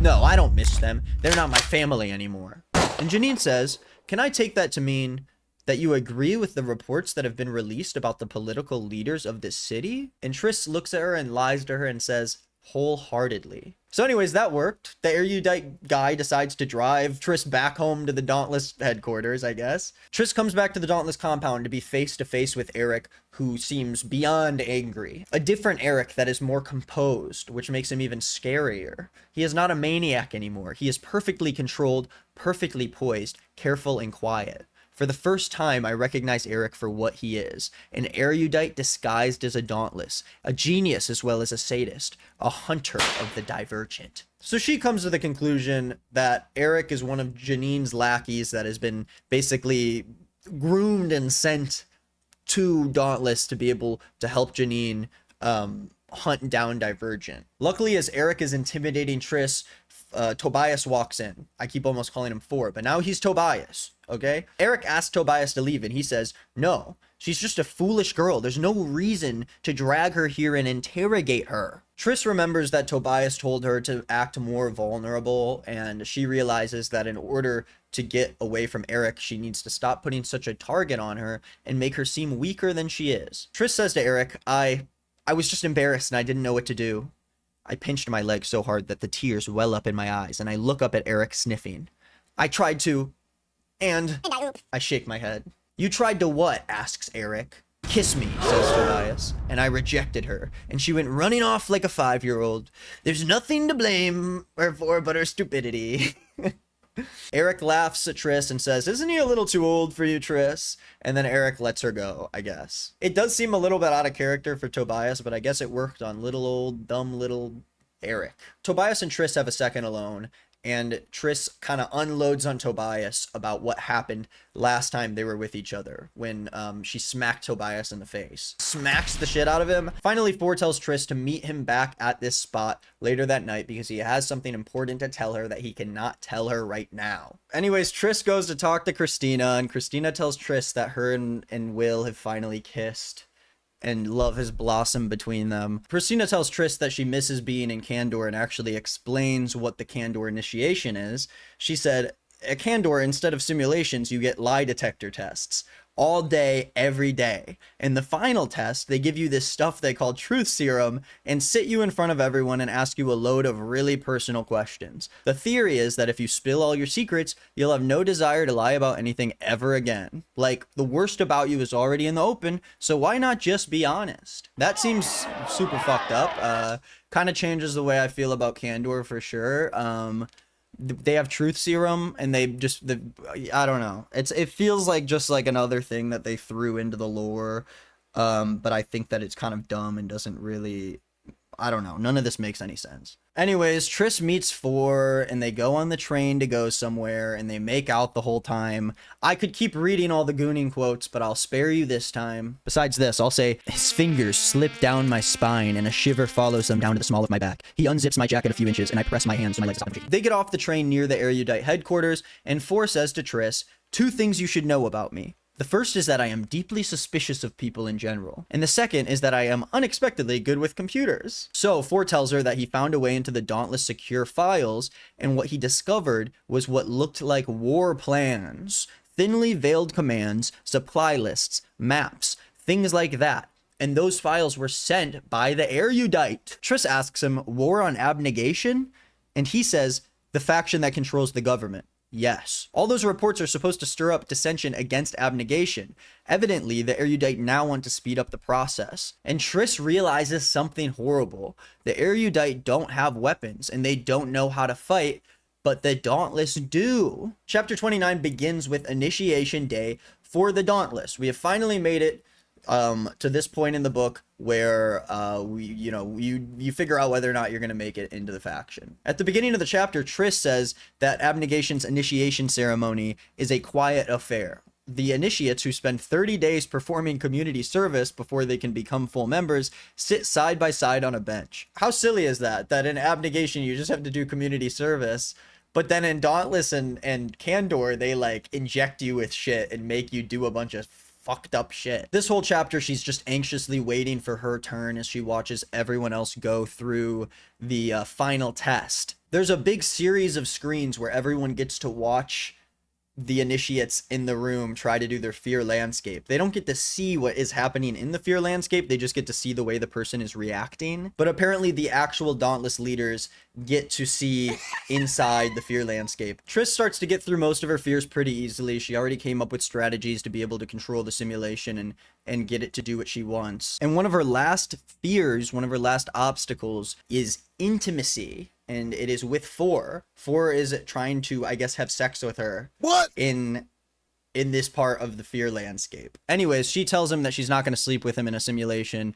She gives him a little kiss, and then I guess it ends. The fear landscape ends with a final fear of her having to kill one of her family members as Janine yells at her, and she finally decides to sacrifice herself instead, showing that she still intrinsically has the same selflessness that she had in abnegation. And so at the start of chapter 31, she gets out of the simulation, and she's like all freaked out and stuff. Eric approaches her and says, "Congratulations, Triss, you have successfully completed your final evaluation." But he says to her, "There is one more thing before you can go and get ready for the welcoming banquet." He's got a big fat syringe with a big fat needle attached to it, and he tells her that this will inject you with a tracking device that will be activated only if you are reported missing. It is a new development courtesy of the erudite, and we have been injecting every dauntless throughout the day, and I assume all other factions will comply as soon as possible. Tobias approaches Triss and tells her that he heard a rumor that she only had 7 obstacles to face. 7 fears is not so bad. Anyways, ever since she went in the fear landscape, she feels weird being close to Tobias. He keeps asking her what's wrong because she's acting different. And she tells Four, "Sometimes I wonder what's in it for you." Four responds to this by saying, "What's in it for me? You're an idiot, Triss." I'm like, damn, dude, okay. She says, "I am not an idiot, which is why I know it's a little weird that of all the girls you could have chosen, you chose me. So if you're just looking for, that," Tobias responds and says, "What? Sex?" He scowls at me.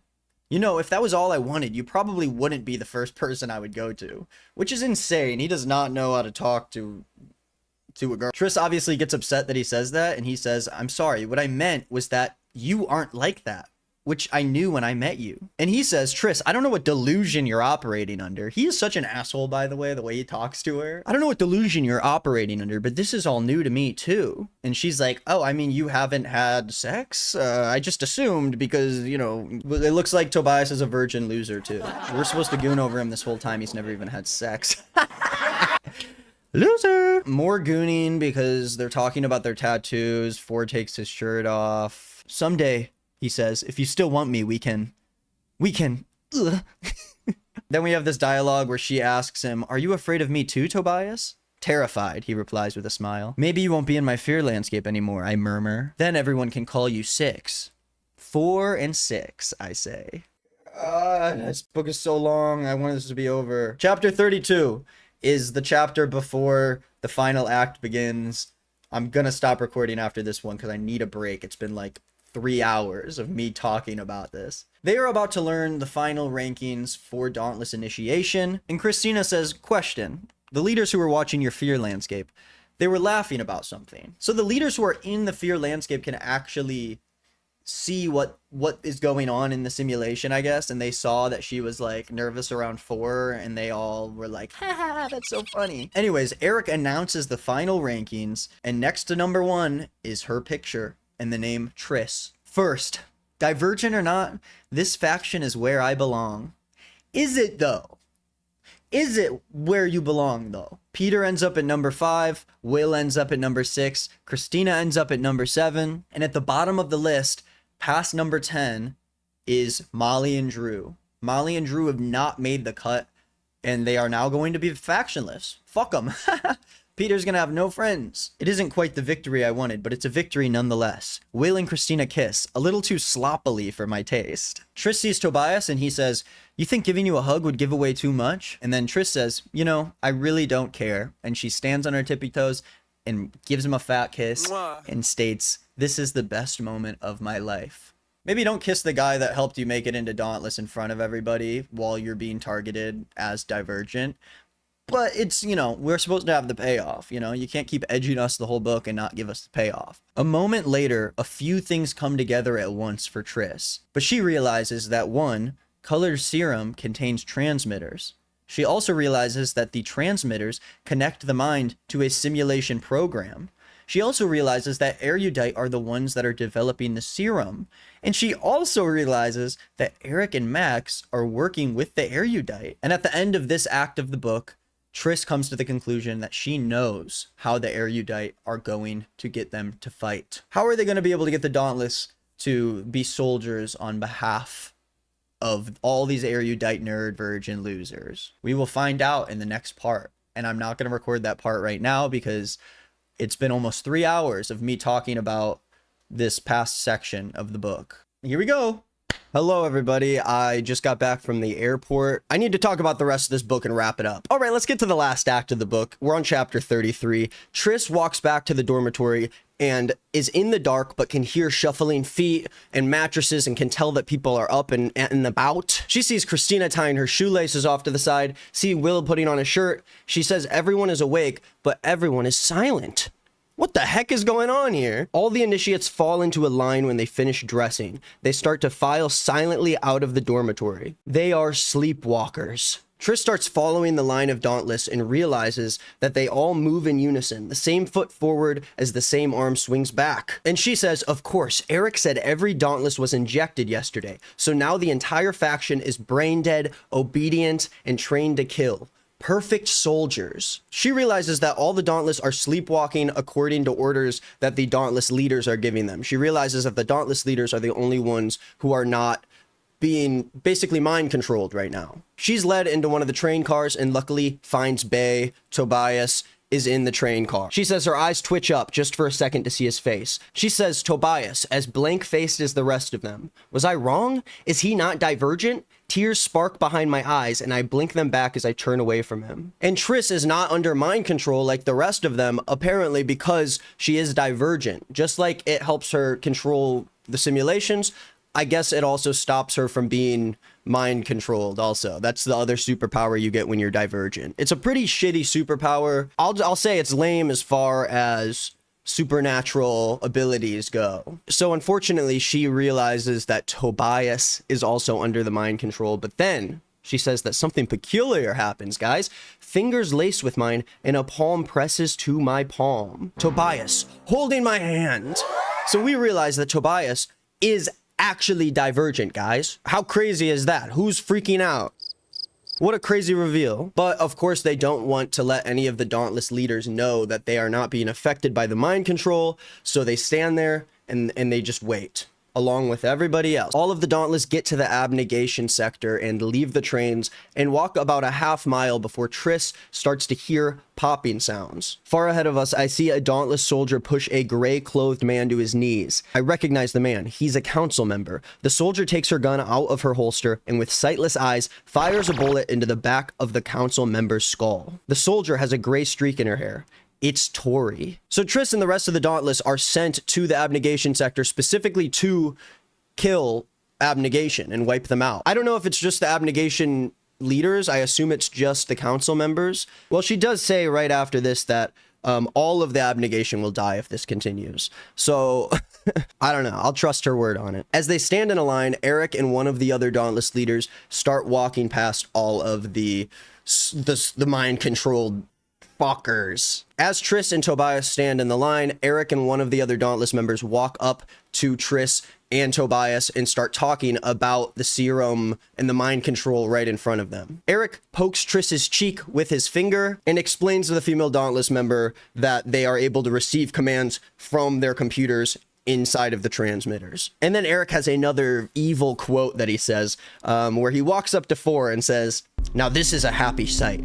The legendary Four. No one's gonna remember that I came in second now, are they? No one's going to ask me, what was it like to train with the guy who only has 4 fears?" He draws his gun and points it at Tobias's temple. I guess what I can appreciate about Eric is that he's very straightforward about the way he feels. He really airs it all out, and doesn't give a fuck. And he just doesn't care. I mean, isn't that refreshing? Isn't that a breath of fresh air that he doesn't care? Eric says, "You think anyone would notice if he accidentally got shot? Too bad you didn't just take Max up on his offer for. Well, too bad for you anyways." Triss sees that Tobias is about to get his brains splattered all over the floor, and she pulls her gun out and puts it on Eric's head and says, "Get your gun away from his head." And Eric says, "You won't shoot me." Triss grits her teeth and shifts her arm down, firing at Eric's foot. And Triss grabs Tobias's arm and they run away. They try to run away from all of the Dauntless leaders. Triss gets shot in the back. She falls on the ground. Tobias and her get surrounded by dauntless soldiers. I mean, what a lousy getaway. At the start of chapter 34, Tobias and Triss are taken through the front doors of the Abnegation headquarters and are face to face once again with Janine. Before Janine talks to them, there's a quote that says that she takes her glasses off and sets them on the desk, and Triss says she probably wears the glasses out of vanity rather than necessity, because she thinks they make her look smarter. My father said so. Listen, I get it. Triss was right about erudite the whole time. I wanted her to be wrong because her dad is a politician and she didn't have the evidence to back it up. And Janine actually starts talking to Tobias about how he kind of slipped through her fingers as a possible divergent. She says everything about you checked out. Test results, initiation simulations, everything. But here you are nonetheless. And Janine says her theory is that he actually does belong in abnegation and his divergence is weaker. So I guess you can technically have different levels of how divergent you are, but I almost feel like it's weird how bad Janine and the rest of the erudite are at finding divergent rebels or whatever. It feels really obvious, at least through Triss's perspective in the book. I don't know. I feel like Tobias is like a very obvious pick for a divergent, but I don't know. I'm no erudite, so like, what am I even saying? I don't want to pretend like I know how hard their job is. That's just ignorant of me. Janine tells them how it perplexed her that the divergent were immune to the serum that she developed for the brainwashing, so she's been trying to work to remedy that. And she also asks a question. She says, why are most of the divergent weak-willed, God-fearing nobodies from abnegation of all factions? Anyways, Janine talks about how the dauntless leaders were willing to help her if she guaranteed them a place in her new improved government that she's basically trying to create as a result of this, whatever this mass killing is that she's carrying out. She said that this new society will be improved and working towards a world in which people will live in wealth, comfort, and prosperity. But her worry is that she says soon dozens of the abnegation and their young children will be her responsibility to keep them in order, and it does not bode well for her that a large number of them may be divergent and incapable of being controlled by the simulations. She says Tobias is going to be their first test subject, but Triss is too injured to be of use, so she's going to kill off Triss and she's going to test on Tobias. Tobias says he would rather die. He kisses Triss in front of Janine and everyone else. Very romantic. Anyways, Tobias leaps over her desk, tries to kill Janine. The guards grab Tobias, stick a needle in his neck, and inject him with this new serum, which knocks him out, but then he wakes back up and stands up and is suddenly another one of the soldiers. Janine says that this new serum allows Tobias to act independently and makes him far more effective than just a mindless soldier. Anyways, they drag Triss out of the room, I assume to execute her. I don't know why they don't just kill her right there, but they drag her out of the room for some reason. The guards knock her out, and at the start of chapter 35, Triss wakes up in the dark and realizes that she's inside of one of the drown tanks, like the one that she experienced in the simulation, but this time in real life. Now, I don't know why they did this. Maybe it's more of a symbolic gesture to, you know, test her in the same way that she was tested in the simulations, but then actually just drown her. There's not really much of an explanation. Well, actually, the explanation they give is that there's a video camera in the room, and Triss says the video camera means that they're watching me. No, studying me, as only the erudite would, to see if my reaction in reality matches my reaction in the simulation, to prove that I'm a coward. I don't know how studying the way she reacts to being drowned in a tank, I don't know how that's helpful. I can't really figure it out. Maybe I'm no erudite. I'm more of an Amity guy myself. Ooh, I should take a quiz online before the end of this video. I really got to take a quiz. Figure out which one I belong in. Anyways, she's about to die in the tank, and then she sees this dark figure standing in front of the tank all of a sudden, and she says that as she stares through the water, she thinks that she sees her mother's blurry face. Did someone say blurry face? I mean, come on, guys. My name's Blurry Face, and I care what you think. My name's Blurry. Sorry, guys, all of this young adult reading is taking me back to my days as a young adult. Am I right? Anyways, Triss's mom shows up. What's her name again? Natalie. Natalie, the mom, shows up, and she breaks the glass, and Triss is saved. She is dressed like my mother, and she looks like my mother, but she is holding a gun. I love that quote. I don't know why. It's funny. Anyways, after seeing Triss's mom act as an abnegation and a very composed, selfless woman the whole time, she saves Triss and helps her get out of the abnegation headquarters by killing a bunch of guys. She like kills a lot of Dauntless guards to get out. Dauntless guards lie dead next to the door. We turn the corner and she fires at 2 guards. The bullets hit them both in the head. When she lifts her arm, I see the corner of a tattoo under her armpit. No wonder she never changed clothes in front of me. Mom, I say, my voice strained. You were Dauntless. Yes, she says, smiling. Yep, what a big surprise. Natalie Pryor. It was a Dauntless. I sat next to her at the kitchen table twice a day for 16 years and never once did I consider the possibility that she could have been anything but abnegation born. Besides a few weeks ago when she saw her mom and her mom knew the layout of the Dauntless camp and knew about initiation. Pretty obvious that she was Dauntless, but whatever. But Triss is confused and asks her mom how she knows about Divergents, and her mom says, I know about them because I am one. What? I was only safe because my mother was a Dauntless leader. On choosing day, she told me to leave my faction and find a safer one. I chose abnegation, but I wanted you to make the choice on your own. So I think that's why Triss's mom was like smiling at them on choosing day. Beatrice's mother is smiling. Because she was glad that I don't know. If I knew that my daughter was Divergent and I needed her to go somewhere else, I would be really upset if I realized that she decided to go to Dauntless. I think Dauntless is a worse place to be if you're Divergent than abnegation, despite where your family is. Because in Dauntless, they make you do a bunch of simulations. Of course, I didn't know that they were going to do a mass killing G word on the abnegation. So I don't know. It doesn't really feel like the best game plan if you know about what's going on, but then you don't tell your daughter and you have her learn the hard way, which is her almost dying like 20 times in this book. Now, why are Divergent a threat to the leaders? Well, Triss's mom says that our minds move in a dozen different directions. We can't be confined to one way of thinking, and that terrifies our leaders. It means we can't be controlled, and it means that no matter what they do, we will always cause trouble for them. Why does Triss ask her mom this question when Janine just explained to her it does not bode well for her that a large number of them may be Divergent and incapable of being controlled by the simulations? Anyways, Triss's mom tells her that she needs to run and go find her father and brother, tells them where they are. She distracts all the Dauntless guards, and Triss runs away, and she watches her mom get shot and die. Sorry, maybe that wasn't the most respectful announcement and send-off of the main character's mother dying in front of her eyes. I don't know. I wish we learned a lot more about her parents in the book, because I feel like the family blood versus faction part is so important, and it feels like her parents weren't really like, I don't know. It didn't feel like she was very, I don't know. I don't care. Triss starts running to find her brother and her dad. She's pissed off that the mind-controlled Dauntless soldiers killed her mom, and she's running away from the Dauntless guards. And as she aims her gun at one of them, she sees that the man running towards me is not a man. He is a boy, a shaggy-haired boy with a crease between his eyebrows. Will, dull-eyed and mindless, but still Will. Triss aims her gun at him, and she fires, and the bullet hits him in the head.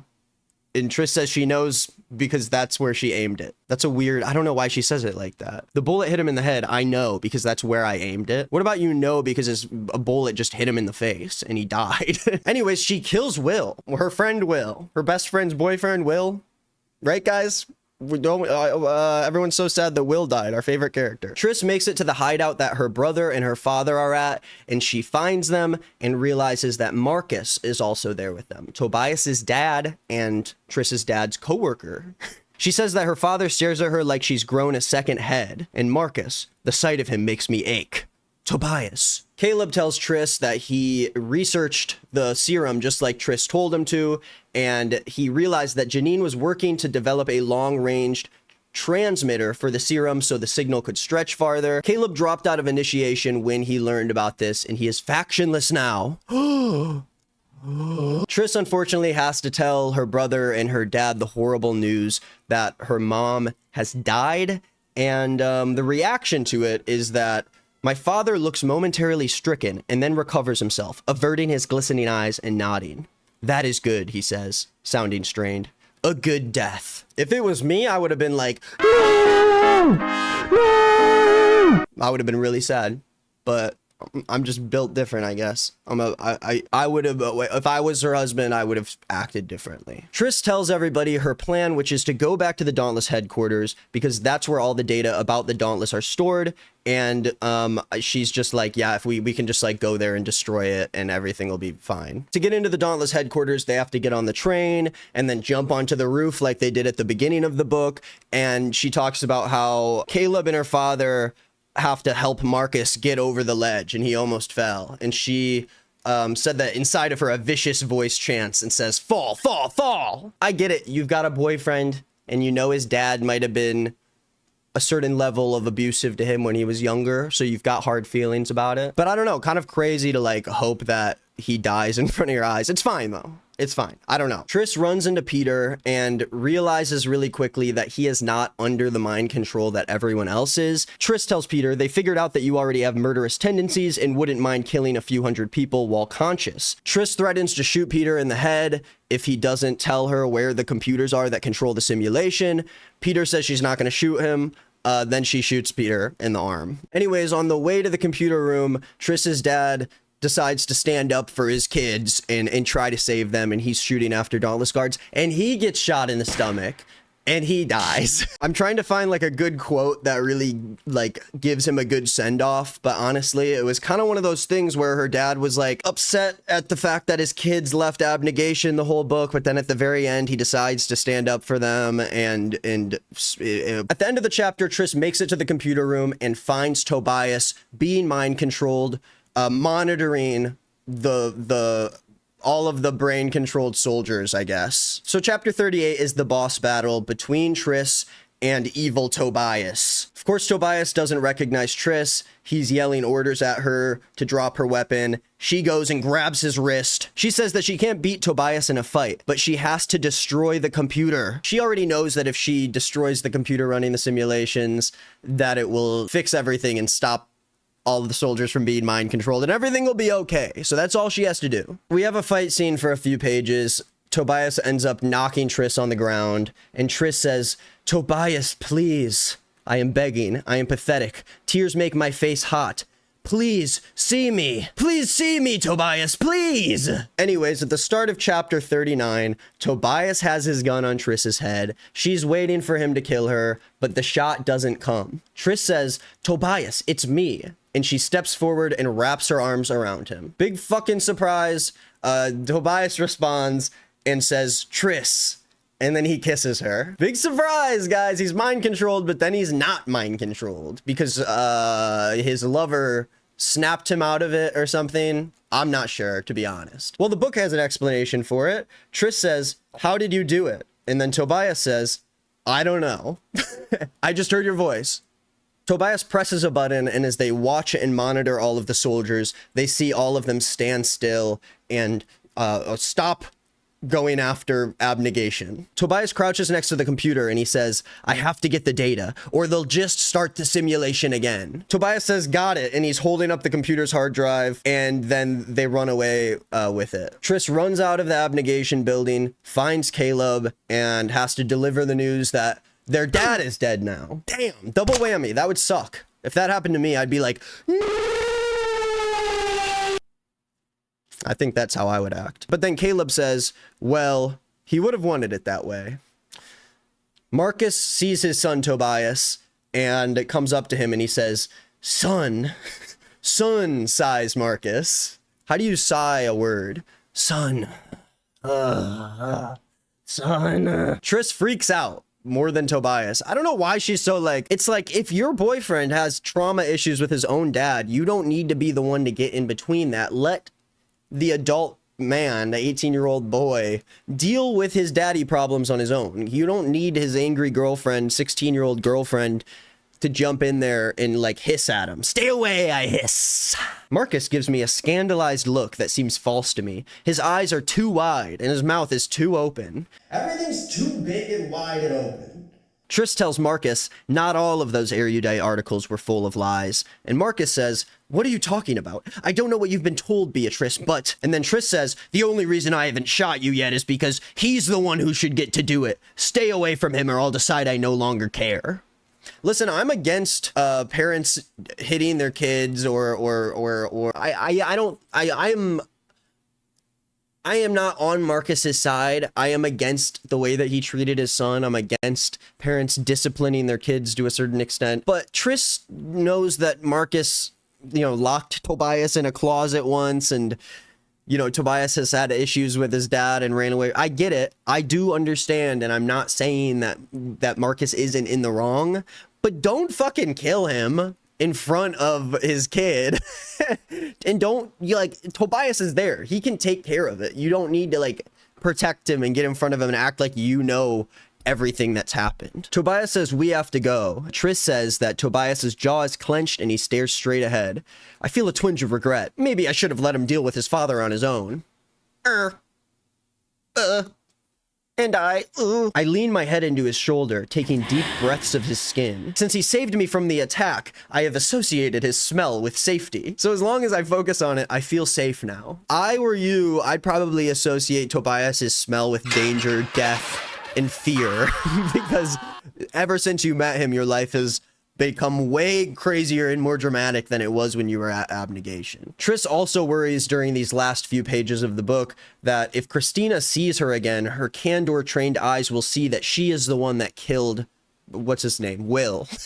Yes, she killed Will, I forgot. Tobias says that he has something he needs to tell Triss, and he says, I might be in love with you. I'm waiting until I'm sure to tell you, though. And Triss says, that's sensible of you. We should find some paper so you can make a list or a chart or something. We love that good flirtatious banter between a couple of teens. What's better than a little bit of flirtatious banter, guys? Post down in the comments below what you guys think is better than a little flirtatious banter. Anyways, he ends up saying, I love you to Triss. Does she say it back to him? She doesn't. Does she? Wait, hold on. He says he loves her. She kisses him as the train slides into uncertain land. She kisses him for as long as she wants, or longer than she should, given that her brother and his dad are sitting 3 feet away from them. And she's still suspicious of Marcus throughout the end of this book. I'm only saying that because I assume that we will get more of that in the next book. But let me finish talking about the end of the book before I get to my thoughts on everything. The very last paragraph of the book says, Abnegation and Dauntless are both broken, their members scattered. We are like the factionless now. I do not know what life will be like separated from a faction. It feels disengaged, like a leaf divided from the tree that gives it sustenance. We are creatures of loss. We have left everything behind. I have no home, no path, and no certainty. I am no longer Triss the selfless or Triss the brave. I suppose that now I must become more than either. Okay, so that's the end of the book. We actually did it. We finished talking about the book. How long is this video? I can't believe it. There are a lot of questions that I'm left with at the end of this book. I have questions about the state and the relationship of Marcus with Tobias and how their relationship will go on into the next book.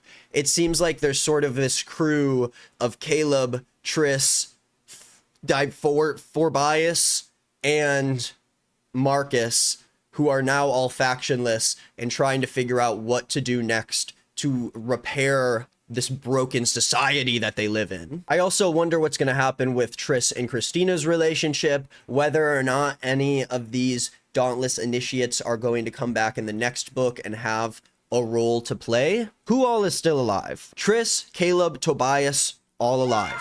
Andrew and Natalie, both dead. Christina, alive.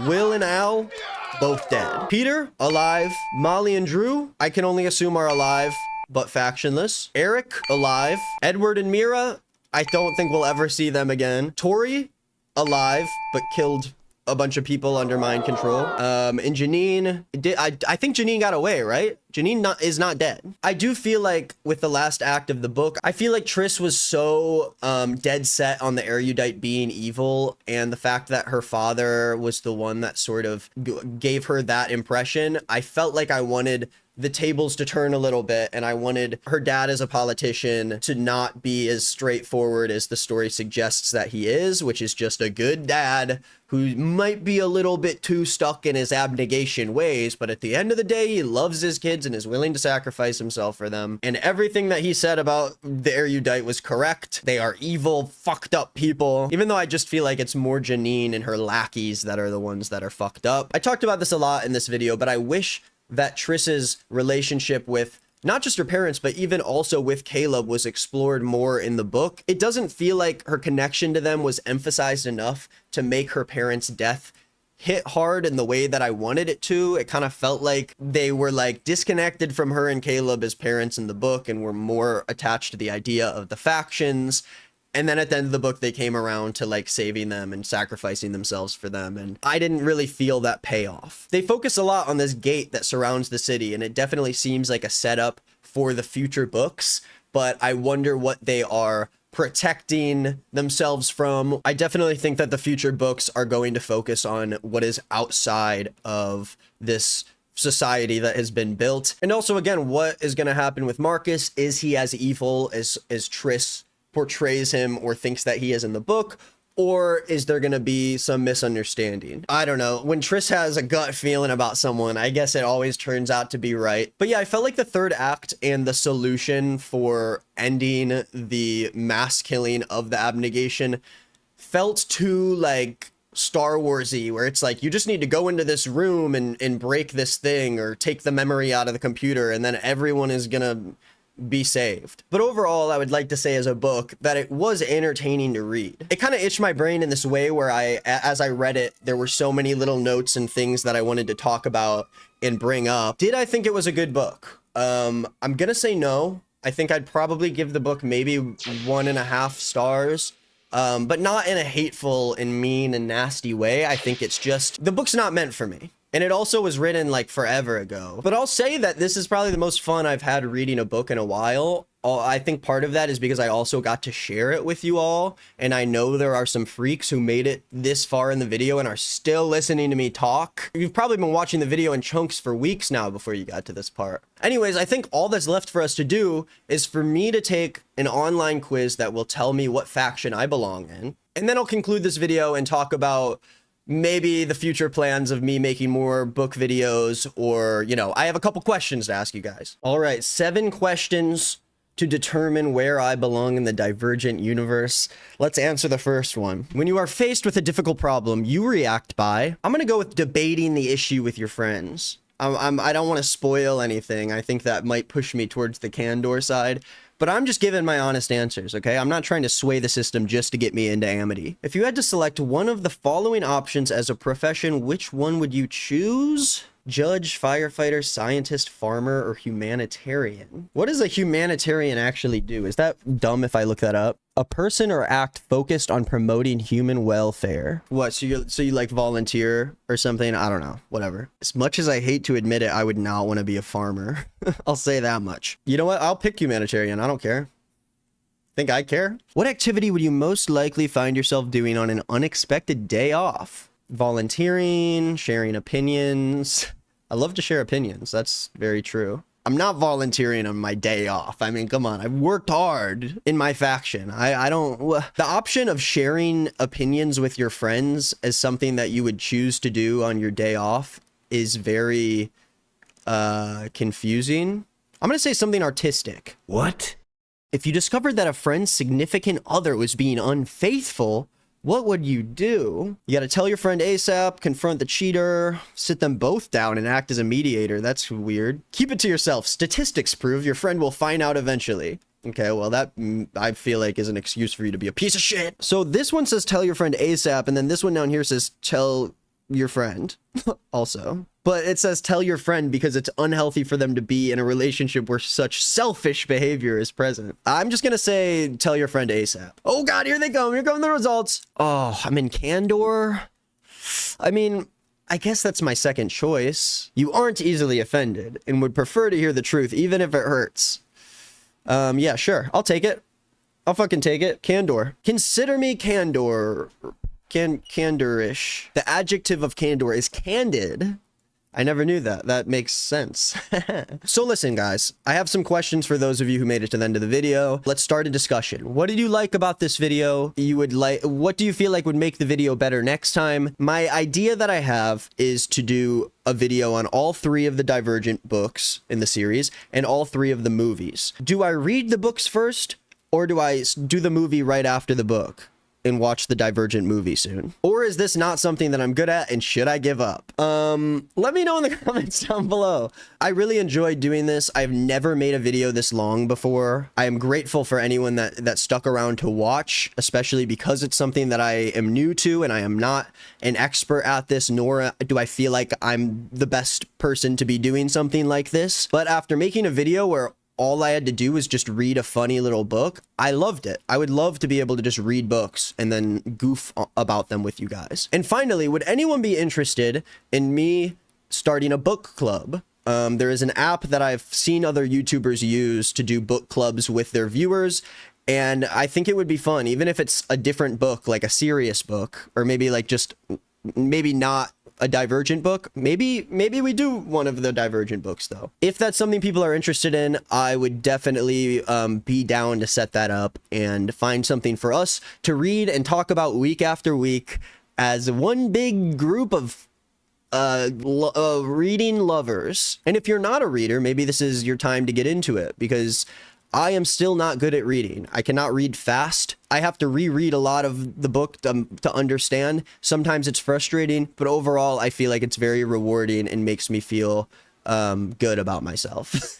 I'm hoping to put out videos more often. It's been a busy summer, but I would like to keep making videos. I am going to start streaming soon on my He Said Us channel, I believe. And I also am putting out a song soon under my new project, Face Eater. There is already a song out now. I'll link it in the description for you to enjoy. All right, God bless all of you who stuck to the end. Thank you for supporting me. What an adventure this was with you all. I hope you have a great rest of your week and a great rest of your life too. Goodbye.